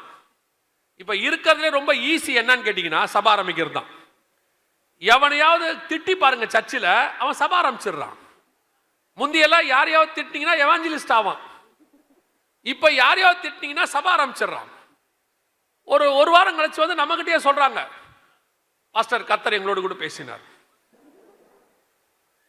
எனக்கு இந்த கர்த்தர் பேசினார்னாலே இப்ப கொஞ்சம் பயமா இருக்கு. வர வர கடைசி காலத்துல மாம்சமான யாவர் மேல ஆவியை ஊத்துவேன் இருக்காரு. ஆனா இவனுங்க தான் வந்து இப்ப அதிகமா பேசுறாங்க, கர்த்தர் சொன்னார், கர்த்தர் சொன்னார், கர்த்தர் பேசினார். என்னப்பா சொன்னாரு? சர்ச்சை ஆரம்பிக்க சொல்லியிருக்கிறார். அப்படியா? எங்கப்பா ஆரம்பிக்க சொல்லியிருக்காரு? நம்ம சர்ச்சுக்கு ஏத்தாப்லயே மேல. டேய், ஆண்டவரே சொன்னாராடா. பேதுருவை கூட ஆழத்துல பார்த்தா மீன் போட சொன்னார், வலைய போடுனாரு. இப்ப இருக்கிற பேதுரு கிட்ட மீன் தொட்டியில போட சொல்லியிருப்பார் போல, எதிரிலேயே. சரிப்பா, உன் சர்ச்சுக்கு யார் வர்றது? நம்ம சர்ச்சில் 4 பேர். இவ்வளவுதான் இன்னைக்கு சர்ச்சு. ஒரு காலத்துல ஊழியக்காரன் ஆகணும்னா ஏதாவது ஒரு சபையில போய் விசுவாசியா இருந்து ஒரு 5-10 வருஷம் விசுவாசத்துல வளர்ந்து அப்புறம் ஒப்பு கொடுத்து ஒரு ஊழியக்காரன் அசிஸ்டண்டா இருந்து அவருக்கு செருப்புல இருந்து துணி மடிச்சு வைக்கிற வரைக்கும் வேலையெல்லாம் செஞ்சு நல்ல சீசன் ஆக்கி அவர் ஆசீர்வச்சு ஜோம் பண்ணி ஊழியக்காரானாங்க.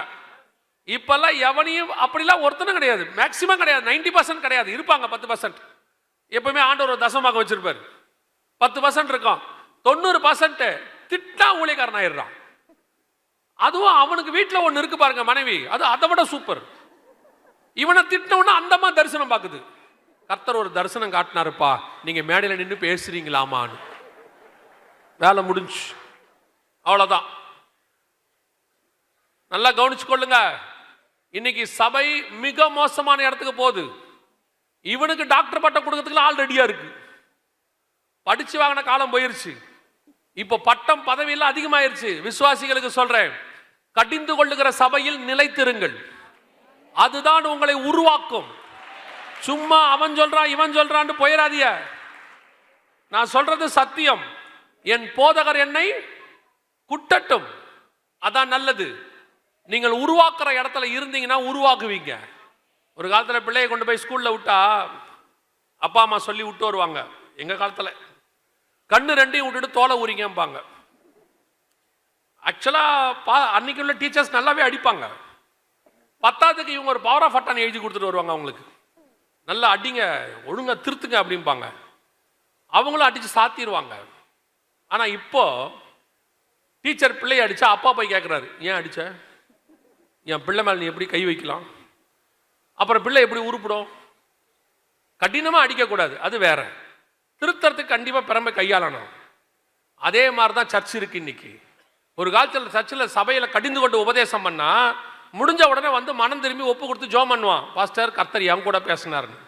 இப்ப கடிஞ்சு கொண்டு உபதேசம் பண்ணா பாஸ்டர் என்னையே தான் குறி வச்சு தாக்குறாருங்கிறான். கதை முடிஞ்சு. தயவு செய்து விசுவாசிகள் கவனியுங்கள். கடிந்து கொள்ளுகிற போல போதகர்கிட்ட தங்கிருங்க. அது ஒரு நாளும் வீணாய் போகாது. காது கிணிய பிரசங்கம் ஒரு நாளும் பரலோகத்துக்கு கூட்டிட்டு போகாது. இருதயத்தை குத்துகிற பிரசங்கம் தான் பரலோகத்துக்கு கூட்டிட்டு போகும். அல்லேலூயா. அந்த மாதிரி ஒரு சபையில அந்த மாதிரி ஒரு போதகர்கிட்ட தங்கிருங்க. அங்க 50 பேர் இருந்தாலும் சரி, 500 பேர் இருந்தாலும் சரி. இப்ப விசுவாசி வேற சர்ச்சு கட்டடத்தை பார்க்குது. அந்த கட்டடம் உள்ள சபையில உட்கார்ந்து இருக்கிறத பெருமையா வேற நினைக்குது. நாங்கள்லாம் அந்த சர்ச்சு தெரியுமா? அதுல என்ன உங்களுக்கு ஒரு பெருமை இருக்கு? 5000 பேர்ல நீ எங்கேயே தெரிய மூலையில உட்கார்ந்து இருக்கிறத விட 50 பேர் உள்ள சபையில விசாரிக்கிற போதகர் கையில இருக்கிற பத்தியா, அதுதான் ரொம்ப இம்பார்ட்டன்ட்.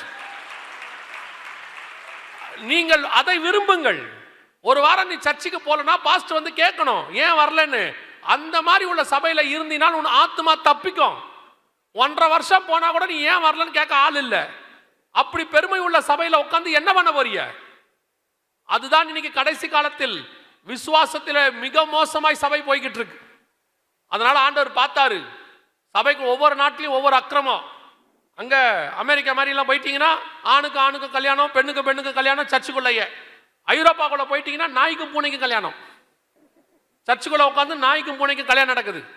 இங்க சபைக்குள்ள வந்துட்டீங்கன்னா உடனே நீங்க சொல்லுவீங்க, எங்கள் சபைகளில் அப்படியெல்லாம் இல்லை, நாங்கள் எல்லாம் கர்த்தருடைய கிருபையினாலே இன்னும் சத்தியத்தில் நிற்கிறோம். இங்க என்ன இல்ல, நாய்க்கும் கல்யாணம் தான் இல்ல.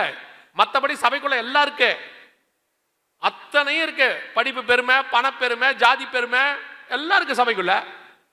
சொல்றான் அவரோட நான் உட்கார மாட்டேன். ஏன்? அவரு வேற ஆளு. உட்காராத. பரலோகத்துக்கு அந்த ஆள் வந்தா ஏஞ்சி எங்க போவ? நரகத்துக்கு போயிருவியா? எப்போ இயேசு கிறிஸ்துவின் ரத்தத்தால கழுவப்பட்டு உள்ள வந்துட்டீங்களோ அத்தனை பேரும் ஒரே தகப்பனுக்கு பிள்ளைகள், அவ்வளவுதான். இங்க அந்த ஊருக்கார, இந்த ஊருக்கார, அந்த ஜாதிக்கார, இந்த ஜாதிக்கார, எந்த பாகுபாடும் கிடையாது. அந்த பாகுபாடை நீங்க பார்த்தீங்கன்னா அதே பாகுபாடு படி தான் கர்த்தர் பார்ப்பாரு. அவன் அளக்கிற அளவின்படி அவனுக்கு அளக்கப்படும். அப்படி கர்த்தர் அந்த மாதிரிலாம் பார்த்தாருன்னா ஒரு வயலும் பரலோகத்துக்கு போக முடியாது. இன்னைக்கு சபைகளுக்குள்ள அந்த பாகுபாடு, ஒவ்வொரு ஜாதிக்காரனுக்கு ஒரு சர்ச்சினே ஆரம்பிக்கிற இடத்துக்கு வந்துட்டிய. அக்கிரமத்தின் உச்சம். என் ஜாதிக்காரனோட தான் நான் இருப்பேன்னு தொலைஞ்ச இயேசு கிறிஸ்துவின் அவர் நமக்கு மூத்த சகோதரர், நமக்கு ஒரு பிதா இருக்கிறார், அவ்வளவுதான். நீங்க ஜாதியெல்லாம் பார்க்கறவங்களா இருந்தீங்கன்னா பைபிள் வாசிச்சு ஒரு பிரயோஜனம் இல்லை. ஏன்னா பைபிள்ல சொல்லியிருக்கு, ஒரு ஆதாம் ஏவாளுக்கு தான் அத்தனை பேரும் பிறந்திருக்கோம். ஒரு ஆதாம் ஏவாளுக்கு பிறந்தா இத்தனை ஜாதி வராது. இந்த ஜாதியெல்லாம் கொண்டு வந்தது ஏதோ பிசாசின் மக்கள். அது பிசாசோட திட்டம். சபைக்குள்ள வந்த பிறகு ஒரே ரத்தம், ஒரே மாம்சம், ஒரே தேவன், ஒரே ஆராதனை, ஒரே பரலோகம். அல்லேலூயா. இதெல்லாம் சபைக்குள்ள அதிகமானதுக்கு தான் கர்த்தர் நிறுத்திட்டார். இதெல்லாம் சபையில நிறைய ஆயிடுச்சு. கர்த்தர் ஸ்டாப் பண்ணிட்டார். விட்டுரு, இவனுங்க முதல்ல திருந்தட்டும், முதல்ல இவங்க உணர்வடையட்டும். ஏன்னா ஒரு சம்பவம் நடக்குதுன்னா தேவ பிள்ளைகள் என்ன செய்வாங்கன்னா போய் ஆண்டவர்கிட்ட கேட்பாங்க, ஏன் ஆண்டவர் இப்படி எல்லாம் நடக்குது, ஏன் எங்களுக்கு கம்யூனியன் நிறுத்திட்டீங்க.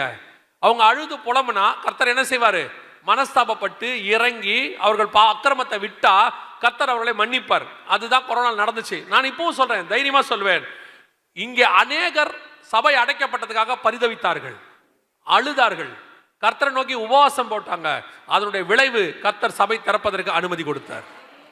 அத்தனை பேருடையதான ஜெபம் கிருபை திறந்திருக்கிறது. இனி இதை பத்திரமா பார்த்துக்கணும். இப்ப அதை விட மோசமா போயிட்டு இருக்கு நிலைமை. அடுத்து சபைக்குள்ள கர்த்தர் கை வைப்பார். அதுக்கப்புறம் கர்த்தர் சிதறி போக பண்ணுவார். போன முறை கொடுத்தது காஷன், எச்சரிப்பு. இந்த முறை வரப்போவது அதற்கான பலன். அது உங்களை எண்ணியும் பாதிக்க கூடாதுன்னா ஒவ்வொரு சபையும், இங்க நிறைய சபையை சேர்ந்தவங்க வந்திருப்பீங்க, ஒவ்வொரு சபையும் கர்த்தருடைய வசனத்திலே உண்மை உள்ள சபையா இருக்கணும். வெளியரங்கமான காரியங்களுக்கு அங்க இடம் இல்லை. வசனத்தில் அஸ்திவாரம் போடப்பட்ட சபை, வசனத்தில் சொல்லப்பட்டபடி நீங்கள் இருந்தால் எந்த வாதை வந்தாலும் உன் கூடாரத்தை அணுகாது. கர்த்தர் பொல்லாப்பு நேரிடாதபடி பாதுகாக்க வல்லமை உள்ளவராக இருக்கிறார். அல்லேலூயா. ஆண்டவர் சொன்னபடி இப்ப மீண்டும் சபை திறந்திருக்குது. கர்த்தர் பர்மிஷன் கொடுத்திருக்கிறார். இந்த காலகட்டத்தில் சில தீர்க்க தரிசனங்கள் நம்முடைய காலத்தில் இந்த 2000 கொரோனா பீரியட்ல, இந்த 2020 இருந்து 25க்குள்ள ஓசியாவில் சொன்னபடி நிறைவேறி இருக்கிறது. அதை தான் இப்ப நம்ம பார்க்க போறோம். வாசிங்க, ஓசியாவின் புஸ்தகம் 12ஆம் அதிகாரம் 1வது வசனத்தை வாசிங்க. எப்பிராயிம் காற்றை மேய்ந்து கொன்றல் காற்றை பின்தொடர்கிறான். அவன் நாள்தோறும் பொய்யையும் கேட்டையும் வர்த்திக்க பண்ணி அசீரியரோட உடன்படிக்கை பண்ணுகிறான். எகிப்துக்கு எண்ணெய் கொண்டு போகப்படுகிறது. இந்த வசனத்துல 3-4 தீர்க்க தரிசனங்கள் இருக்கு. அது எல்லாமே நம்ம காலகட்டத்துக்கு உரியதாய் இருக்கு. இதை கொஞ்சம் விலாவரியா நம்ம பார்க்க போறோம். எப்பிராயிம் காற்றை மேய்ந்து கொண்டற் காற்றை பின்தொடர்கிறான். காற்றை மேய்ந்து என்றால் என்ன? காற்றை மேய்தல் அப்படின்னா என்ன அர்த்தம்? உங்க எல்லாருக்கும் தெரியும், மேய்தல் என்பது ஒரு ஆகாரம். கர்த்தர் என்னை உள்ளுள்ள இடங்களில் மேய்த்து அமர்ந்த தண்ணீர் அண்டையில், இது உலக பிரகாரமா சொன்ன ஆகாரம். ஸ்பிரிச்சுவலா சொன்னீங்கன்னா வசனத்தின்படி கர்த்தர் என்ன செய்யறாரு, போஷிக்கிறாரு, என்னை வாழ வைக்கிறாரு, ஜீவனோட வைக்கிறாரு அப்படின்னு அர்த்தம். வசனத்துல இங்க வசனம் சொல்லுது 12:1 ஓசியா, காற்றை மேய்ந்து கொண்டற் காற்றை பின்தொடர்கிறான். காற்றை மேய்தல்னா 2 அர்த்தம் இருக்கு. ஒன்னு சர்வைவ் பை விண்ட், இங்க ஏர் இருக்கும், இல்ல கார் விண்ட்னு இருக்கும், டிரான்ஸ்லேஷன்ஸ்ல மாறி இருக்கும். காற்றுனாலே நாம் வாழுகிறோம், சுவாசிக்கிறோம், இல்ல வாழுகிறோம். இந்த காலம் இருக்கு பாத்தீங்களா, இந்த கடைசி 30-40 வருஷம், குறிப்பா இந்த கொரோனாவுக்கு பிறகு காற்று தான் நம்முடைய வாழ்க்கையினுடைய அடிப்படை மாறிடுச்சு. நான் திருப்பியும் சொல்றேன், சுவாசிக்கிறத சொல்லல. உங்க வியாபாரம், உங்களுடைய சம்பாதித்தல், உங்கள் பண பரிமாற்றம், அத்தனையுடைய பேஸ் என்னன்னு கேட்டீங்கன்னா காற்று.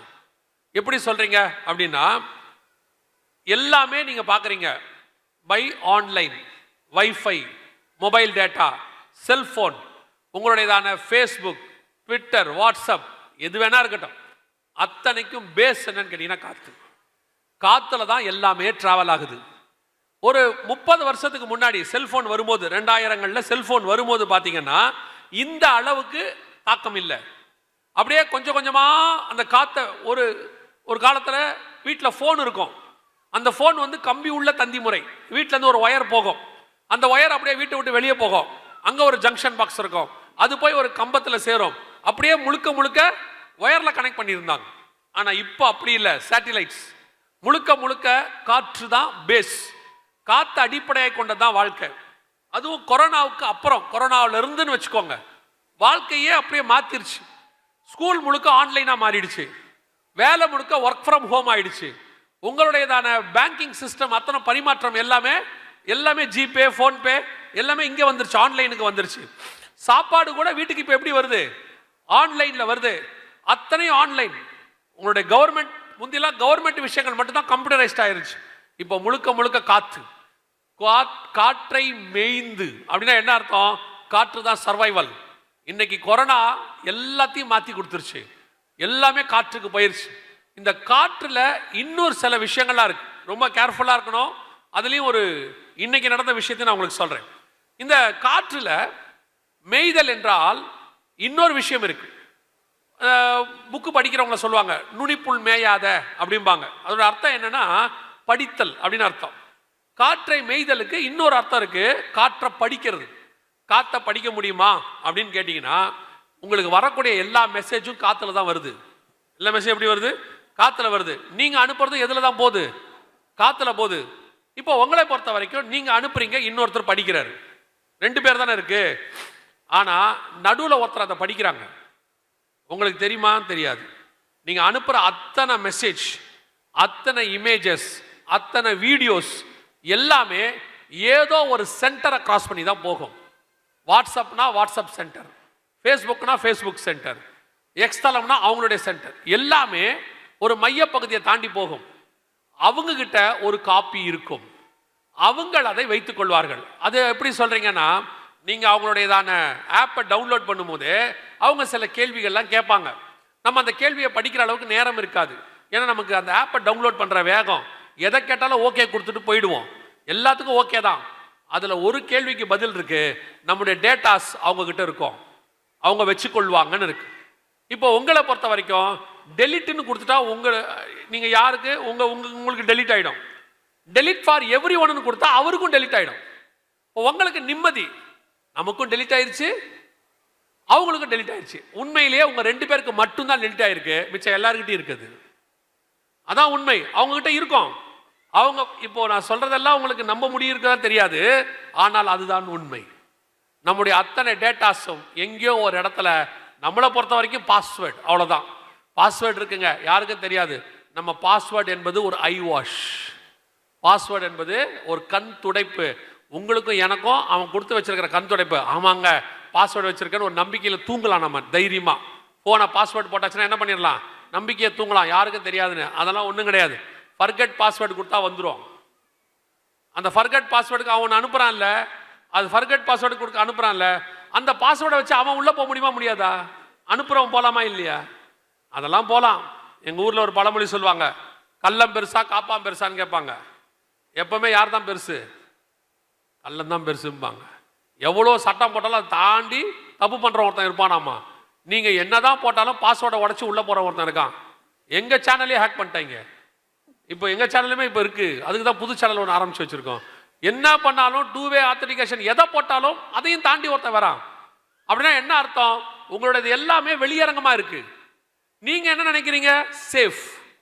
உங்களுடைய காரியங்கள் எல்லாம் படிக்கப்படுகிறது, எல்லாமே படிக்கப்படுகிறது. ரொம்ப கேர்ஃபுல்லா இருந்து கொள்ளுங்க. உங்களுடையதான அத்தனை விஷயங்களும் யாரோ ஒருத்தரை தாண்டி தான் போகுது. யாரோ ஒருத்தர்கிட்ட இருக்கு, டேட்டாஸ் இருக்கு. 60 நாளைக்கு, 90 நாளைக்கு, 30 நாளைக்கு அவங்க கிட்ட இருக்கும். அவங்களும் அதான் கேட்குறாங்க, நாங்க வச்சுப்போம், நாங்க உங்களுடைய மெசேஜை படிப்போம், உங்களுடைய இமெயிலை படிப்போம், கான்டாக்ட்ஸ் எடுத்துப்போம், எல்லாத்துக்கும் ஓகே சொல்றோம். இது 2500 வருஷத்துக்கு முன்னாடி பைபிள்ல உள்ளது. காற்றை மேய்ந்து கொண்டல் காற்றை பின்தொடர்கிறான். இந்த காற்றை வச்சு தான் கடைசி காலத்துல முழு உலகத்தையும் பிடிக்க போறாங்க. அதுல வெளிப்படுத்தல் 13:16 17வது வசனம், 16-17 வசனத்துல, சிறியோர் பெரியோர் ஐஸ்வர்யவான்கள் தரித்திரர் சுயாதீனர் அடிமைகள் இவர்கள் யாவரும் பர்வத, அப்படிதானே இருக்கு. சிறியோர் பெரியோர் ஐஸ்வர்யவான்கள் தரித்திரர் சுயாதீனர் அடிமைகள் இவர்கள் யாவரும் தங்கள் தங்கள் வலது கைகளிலாவது நெற்றிகளிலாவது ஒரு முத்திரையை பெறும்படிக்கு அந்த மிருகத்தின் முத்திரையாவது நாமத்தையாவது நாமத்தின் லக்கத்தையாவது தரித்துக் கொள்ளுகிறவன் தவிர வேறு ஒருவனும் கொல்லவும் விற்கவும் கூடாதபடிக்கு. இது எதை பத்தி தெரியுமா? கடைசி காலத்துல நம்ம அத்தனை பேரையும் ஒரு கண்காணிக்கிற கருவி கையிலையும் நெத்திலையும் போடுவாங்க. அப்படிலாம் வருவாங்கன்னா அதெல்லாம் ரெடி, ஆல்ரெடி எல்லாருக்கும் போறதுக்கு ரெடி ஆயிருச்சு. கடந்த ஒரு 6 மாசமா நீங்க நியூஸ்ல பார்த்திருப்பீங்க, நாய்களுக்கு சிப்பு போட சொன்னாங்க. ஞாபகம் இருக்குதா? எல்லா நாய்களுக்கு என்ன சொன்னாங்க? சிப்பு போட சொன்னாங்க. இன்னைக்கு பேப்பரை போய் பாருங்க, மாடுகளுக்கு சிப்பு போட சொல்லியிருக்காங்க. மார்ச் மாசத்துல இருந்து உங்களுக்கு அதெல்லாம் வருது நடைமுறைக்கு. எல்லா மாடுகளுக்கும் கம்பல்சரி, ரோட்ல இருக்கிற மாட்டுல இருந்து எல்லா மாட்டுக்கும் சிப்பு போடணும்னு சொல்லியிருக்காங்க. நாய்க்கு போட்டாச்சு, மாடுக்கு போட்டாச்சு, இன்னும் எதுக்கு போடுவாங்க தெரியாது. ஆனா கடைசியா மனுஷனுக்கு போடுவாங்க. அதுதான் வெளிப்படுத்தல் 13-16. இது எப்படி இயங்கும் தெரியுமா? காற்றுல தான் இயங்கும்.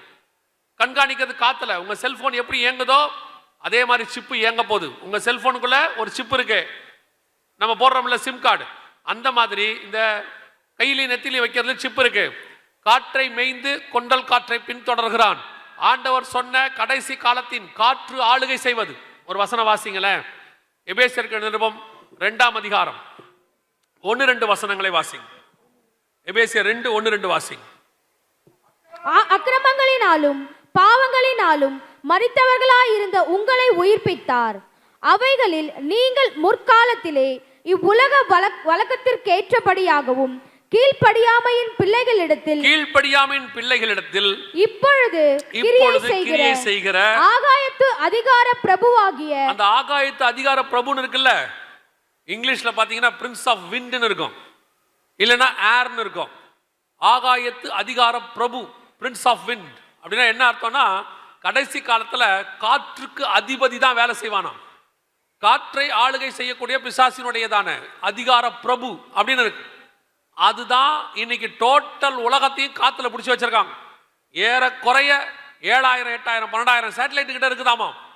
அத்தனையும் முழு உலகத்தையும் கண்காணிக்க ஆரம்பிச்சிருச்சு. செகண்ட் பை செகண்ட் கண்காணிக்கிறாங்க. இன்னும் அடுத்து என் நண்பர் ஒருத்தர் சொன்னாரு, இந்த வருஷத்துல இருந்து வீட்டுக்குள்ளேயே கண்காணிப்பாங்க. உங்க பொருட்கள் எல்லாமே உங்களை கண்காணிக்க ஆரம்பிக்கும். ஏஐன்னு சொல்ற பாருங்க, ஆர்டிபிஷியல் இன்டெலிஜென்ஸ். அதெல்லாம் தாண்டிட்டோமா? அதெல்லாம் செயற்கை நுண்ணறிவு. உங்க வீட்டில் இருக்கிற டிவி, உங்க வீட்டில் இருக்கக்கூடிய ஏர் கண்டிஷன், நீங்க பார்க்கறது ஏசின்னு சொல்றோமே, உங்க வீட்டில் இருக்கக்கூடியதான மற்ற பொருட்கள் எல்லாம் ஃப்ரிட்ஜ் வரைக்கும் உங்களை கண்காணிக்கிற இடத்துக்கு கொண்டு வராங்க. நீங்க வீட்டில் பேசுறதெல்லாம் அங்கே ஸ்டோர் ஆகும். இப்பவே உங்களுக்கு தெரியாது எது எதெல்லாம் ஸ்டோர் ஆகுதுன்னு சொல்லி. அத்தனையும் வேதம் சொன்ன காற்றை அடிப்படையாய் கொண்டது. இது எல்லாத்துக்கும் பேஸ் பாருங்க, காத்து. எல்லாத்துக்கும் ஆகாயத்து அதிகார பிரபு. வேதம் சொன்னபடியே காற்றை மேய்ந்து கொண்டல் காற்றை பின்தொடர்கிற காலம் வந்துருச்சு. குறிப்பா அது உச்சத்துக்கு போனது கொரோனா பீரியட்ல.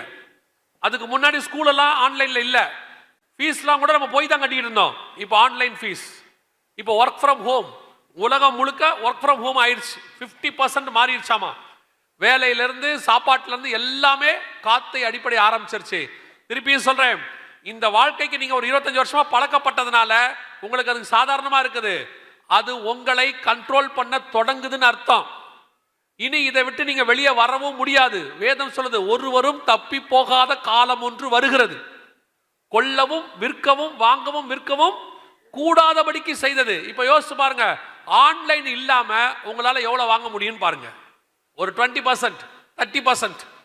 ஒரு ரோட்ல போய் ஒரு பழக்கடைக்காரரை பாருங்க, QR கோட் வச்சுட்டு உட்கார்ந்து இருக்கிறாரு. ஒரு பழக்கடைக்காரர் QR கோட் வச்சுட்டு உட்கார்ந்து இருக்கிறாரு. எல்லாம் ஆன்லைன், காற்றை பேஸ் பண்ணது. நான் ஒரு பிசினஸ் மேனோட பேசிட்டு இருந்தேன். அவர் சொன்னாரு, ஒரு 5 வருஷத்துக்கு இப்பயும் பாக்குறேங்க 80% எல்லாம் டிஜிட்டல் மாறிடுச்சுங்கிறாரு. இன்னும் 1-2 வருஷத்துக்குள்ள 100% ஆயிடும். உங்கள் பணம் செல்லாது என்று சொல்வார்கள், டிஜிட்டல் மணியாய் மாத்தி விடுவார்கள். உங்க பணம் செல்லாதுன்னா என்ன அர்த்தம்னா வேஸ்டா, அப்படி இல்ல, எல்லாமே டிஜிட்டல் மணி. அதுக்கப்புறம் உங்க கையில் இருக்கிற ரூபாய்க்கு மதிப்பு இருக்காது. பேப்பர் அது பேங்க்ல இருந்தா நம்பரா இருந்தா உங்களுக்கு மதிப்பு, கையில பேப்பரா இருந்தா மதிப்பு இருக்காது. காற்றை மேய்கிற காலம், வேதம் சொன்ன கடைசி காலத்துக்கு வந்து நிக்கிறோம். நோவா காலத்துல இதே மாதிரிதான் நோவா கதறிக்கிட்டு இருந்தாராமா. ஆனா வசனம் சொல்லுது பேதுருவின் புத்தகத்துல, அவர்கள் கீழ்ப்படியாமல் போன ஆவிகள். சொல்லி சொல்லி பார்த்தாரா, கேட்கலையாமா. மத்தேயு 24, 37, 38 சொல்லுது, வெள்ளம் வந்து வாரிக்கொண்டு போகும் அளவும் உணராதிருந்தார்கள். இப்ப அப்படிதான் இருக்கு. 25 வருஷமா காத்து புடிச்சு வச்சிருக்கு. கொஞ்சம் கொஞ்சமா நம்மளை உள்ள இழுத்து இழுத்து இழுத்து இன்னைக்கு போன் இல்லாம உங்களால வாழ முடியாதுங்கிற இடத்துக்கு 90% வந்தாச்சு. ஒரு கூட்டம் போன் இல்லாம வாழ முடியாது.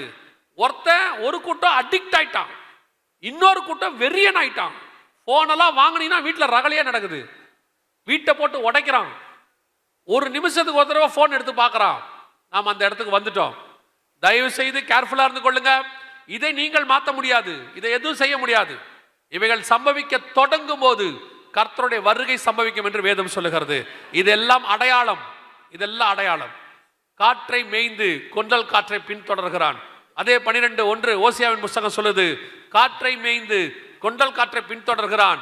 அவன் நாள்தோறும் பொய்யையும் கேட்டையும் வர்த்திக்க பண்ணி, பொய்யையும் கேட்டையும் வர்த்திக்க பண்ணி. அப்படின்னா என்ன அர்த்தம்? இந்த காத்தை வச்சுக்கிட்டு அவங்க என்ன பண்ணுவாங்களாம், பொய் கேடு அப்படியே மல்டிப்ளிகேஷன், அப்படியே வர்த்திக்க பண்ணுவாங்களாம். நம்ம பாஷையில சொன்னோம்னா ஷேர் பண்ணுவாங்க. ஒருத்தனுக்கு மெசேஜ் அனுப்பிச்சிட்டீங்கன்னா போதும், அதை அப்படியே 10 பேருக்கு ஷேர் பண்ணிடுவாங்க. 10 குரூப்புக்கு போயிடும். தங்கிட்ட இருக்கிற எல்லா கான்டாக்டுக்கு. சிலருக்கு வேலையே என்னன்னா ஷேர் பண்றது தான் வேலை. காலையில் ஷேர் பண்ணாமல் அவனால் எதுவுமே செய்ய முடியாது. ஃபார்வேர்ட், அவ்வளோதான். அதான் வர்த்திக்க பண்ணி. பொய் கேடு ரெண்டு தான் பிரதானம். ஒன்று அந்த செய்தி பொய்யான செய்தியா இருக்கு, இல்ல உங்களுக்கு அது கேடான செய்தியா இருக்கு. இதை நான் மாற்றி சொல்ற மாதிரி கவனிங்க. அந்த செய்தி உண்மையா இருக்கும், ஆனா கேடா இருக்கும். அதனால உங்களுக்கு ஒரு நன்மையும் இருக்காது, ஆனா உண்மைதான். என்ன இருக்கும்? அந்த நடிகர் இத்தனை கோடி ரூபாய் சம்பளம் வாங்கினார், உங்களுக்கு என்ன பிரயோஜனம்? அதுல உங்களுக்கு என்ன பிரயோஜனம்? அது கேடு தானே. அதனால என்ன இருக்கு? இவர் அந்த கட்சிக்கு போனார், அவர் அந்த கட்சியில் இந்த கட்சிக்கு தாவினார், உங்களுக்கு என்ன பிரயோஜனம்? அதுல என்ன இருக்கு? இன்னும் ஒரு படி மேல போய் சிலது நன்மையா இருக்கும், ஆனா பொய்யா இருக்கும். அது எப்படி? நீங்க இந்த தைலத்தை தடவனா தலையிலிருந்து கால் வரைக்கும் முடி வளரும், உங்களுக்கு அது நன்மையா தெரியுது, ஆனா பொய். அவ்வளவு என்ன செய்யாது, யாராவது ஒருத்தருக்கு வளரும், எல்லாருக்கும் வளராது. அதுல பாதி பொய். உங்களுக்கே தெரியும், கொரோனாவில் வாட்ஸ்அப்ல எத்தனை மருந்து வந்துச்சு. பாதி பேர் டாக்டரா இருந்தான். இப்ப அந்த கஷாயத்தை குடி, இந்த கஷாயத்தை குடி, அதை தண்ணியில போடு, இதை சுடு தண்ணியில போடு, இதை மூச்சு புடி, அதை ஆவிய புடி, அதை தின்னு, இதை தின்னு. நீங்களும் எத்தனையோ தின்னுதான் பார்த்தீங்க, ஆமா தானே? நான் இப்ப பாதி பேர் டாக்டர் தான். இப்ப வீட்டில் ஏதாவது சொன்னோம்னா, அதுவும் இப்ப புதுசா ஒன்று கத்திருக்கான், அந்த பேரே நமக்கு கேள்விப்படாத பேரா இருக்கு.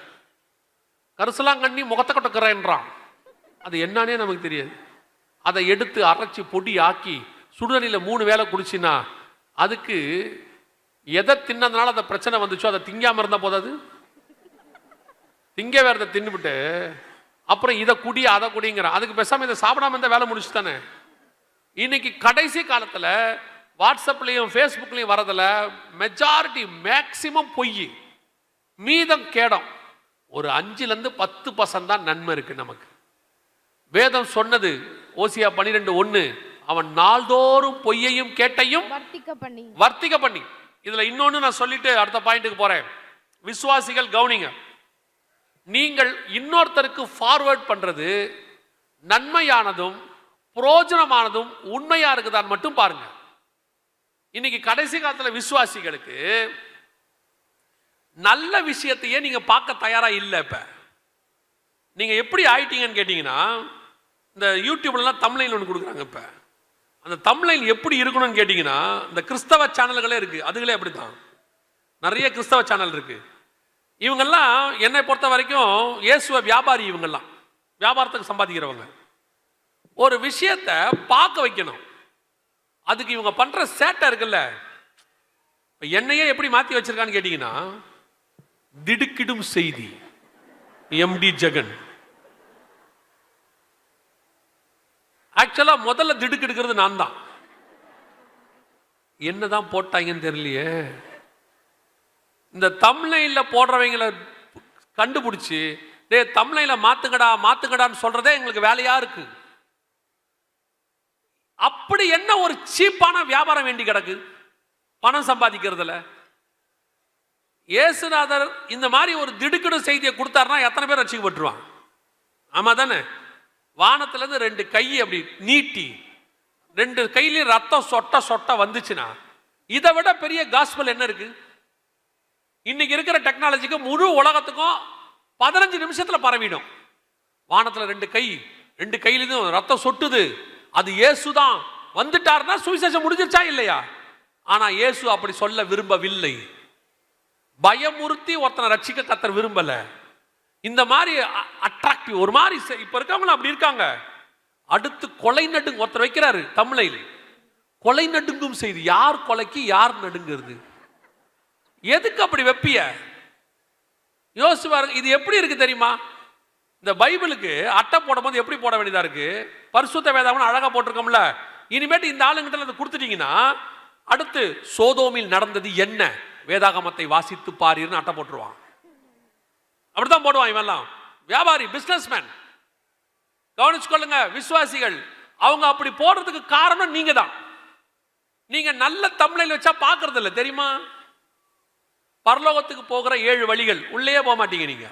நான் சொல்றது பரலோகத்துக்கு இல்ல, மெசேஜுக்குள்ள போகவே மாட்டீங்க. நீங்க பண்ற வேலை தான் அவ்வளவுக்கு காரணம்.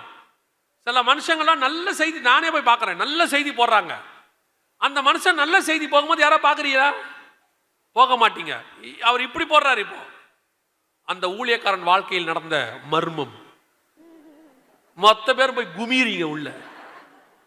பார்த்தா நல்ல செய்தி போட்டார்னா 1000 பேர் பார்க்குறீங்க. ஊழியக்காரன் வாழ்க்கையில் மர்மம்னா 10,000 பேர் உள்ள போறீங்க. அந்த ஊழியக்காரன் வாழ்க்கையில மர்மத்தை வச்சு நீங்க என்ன பண்ண போறீங்க?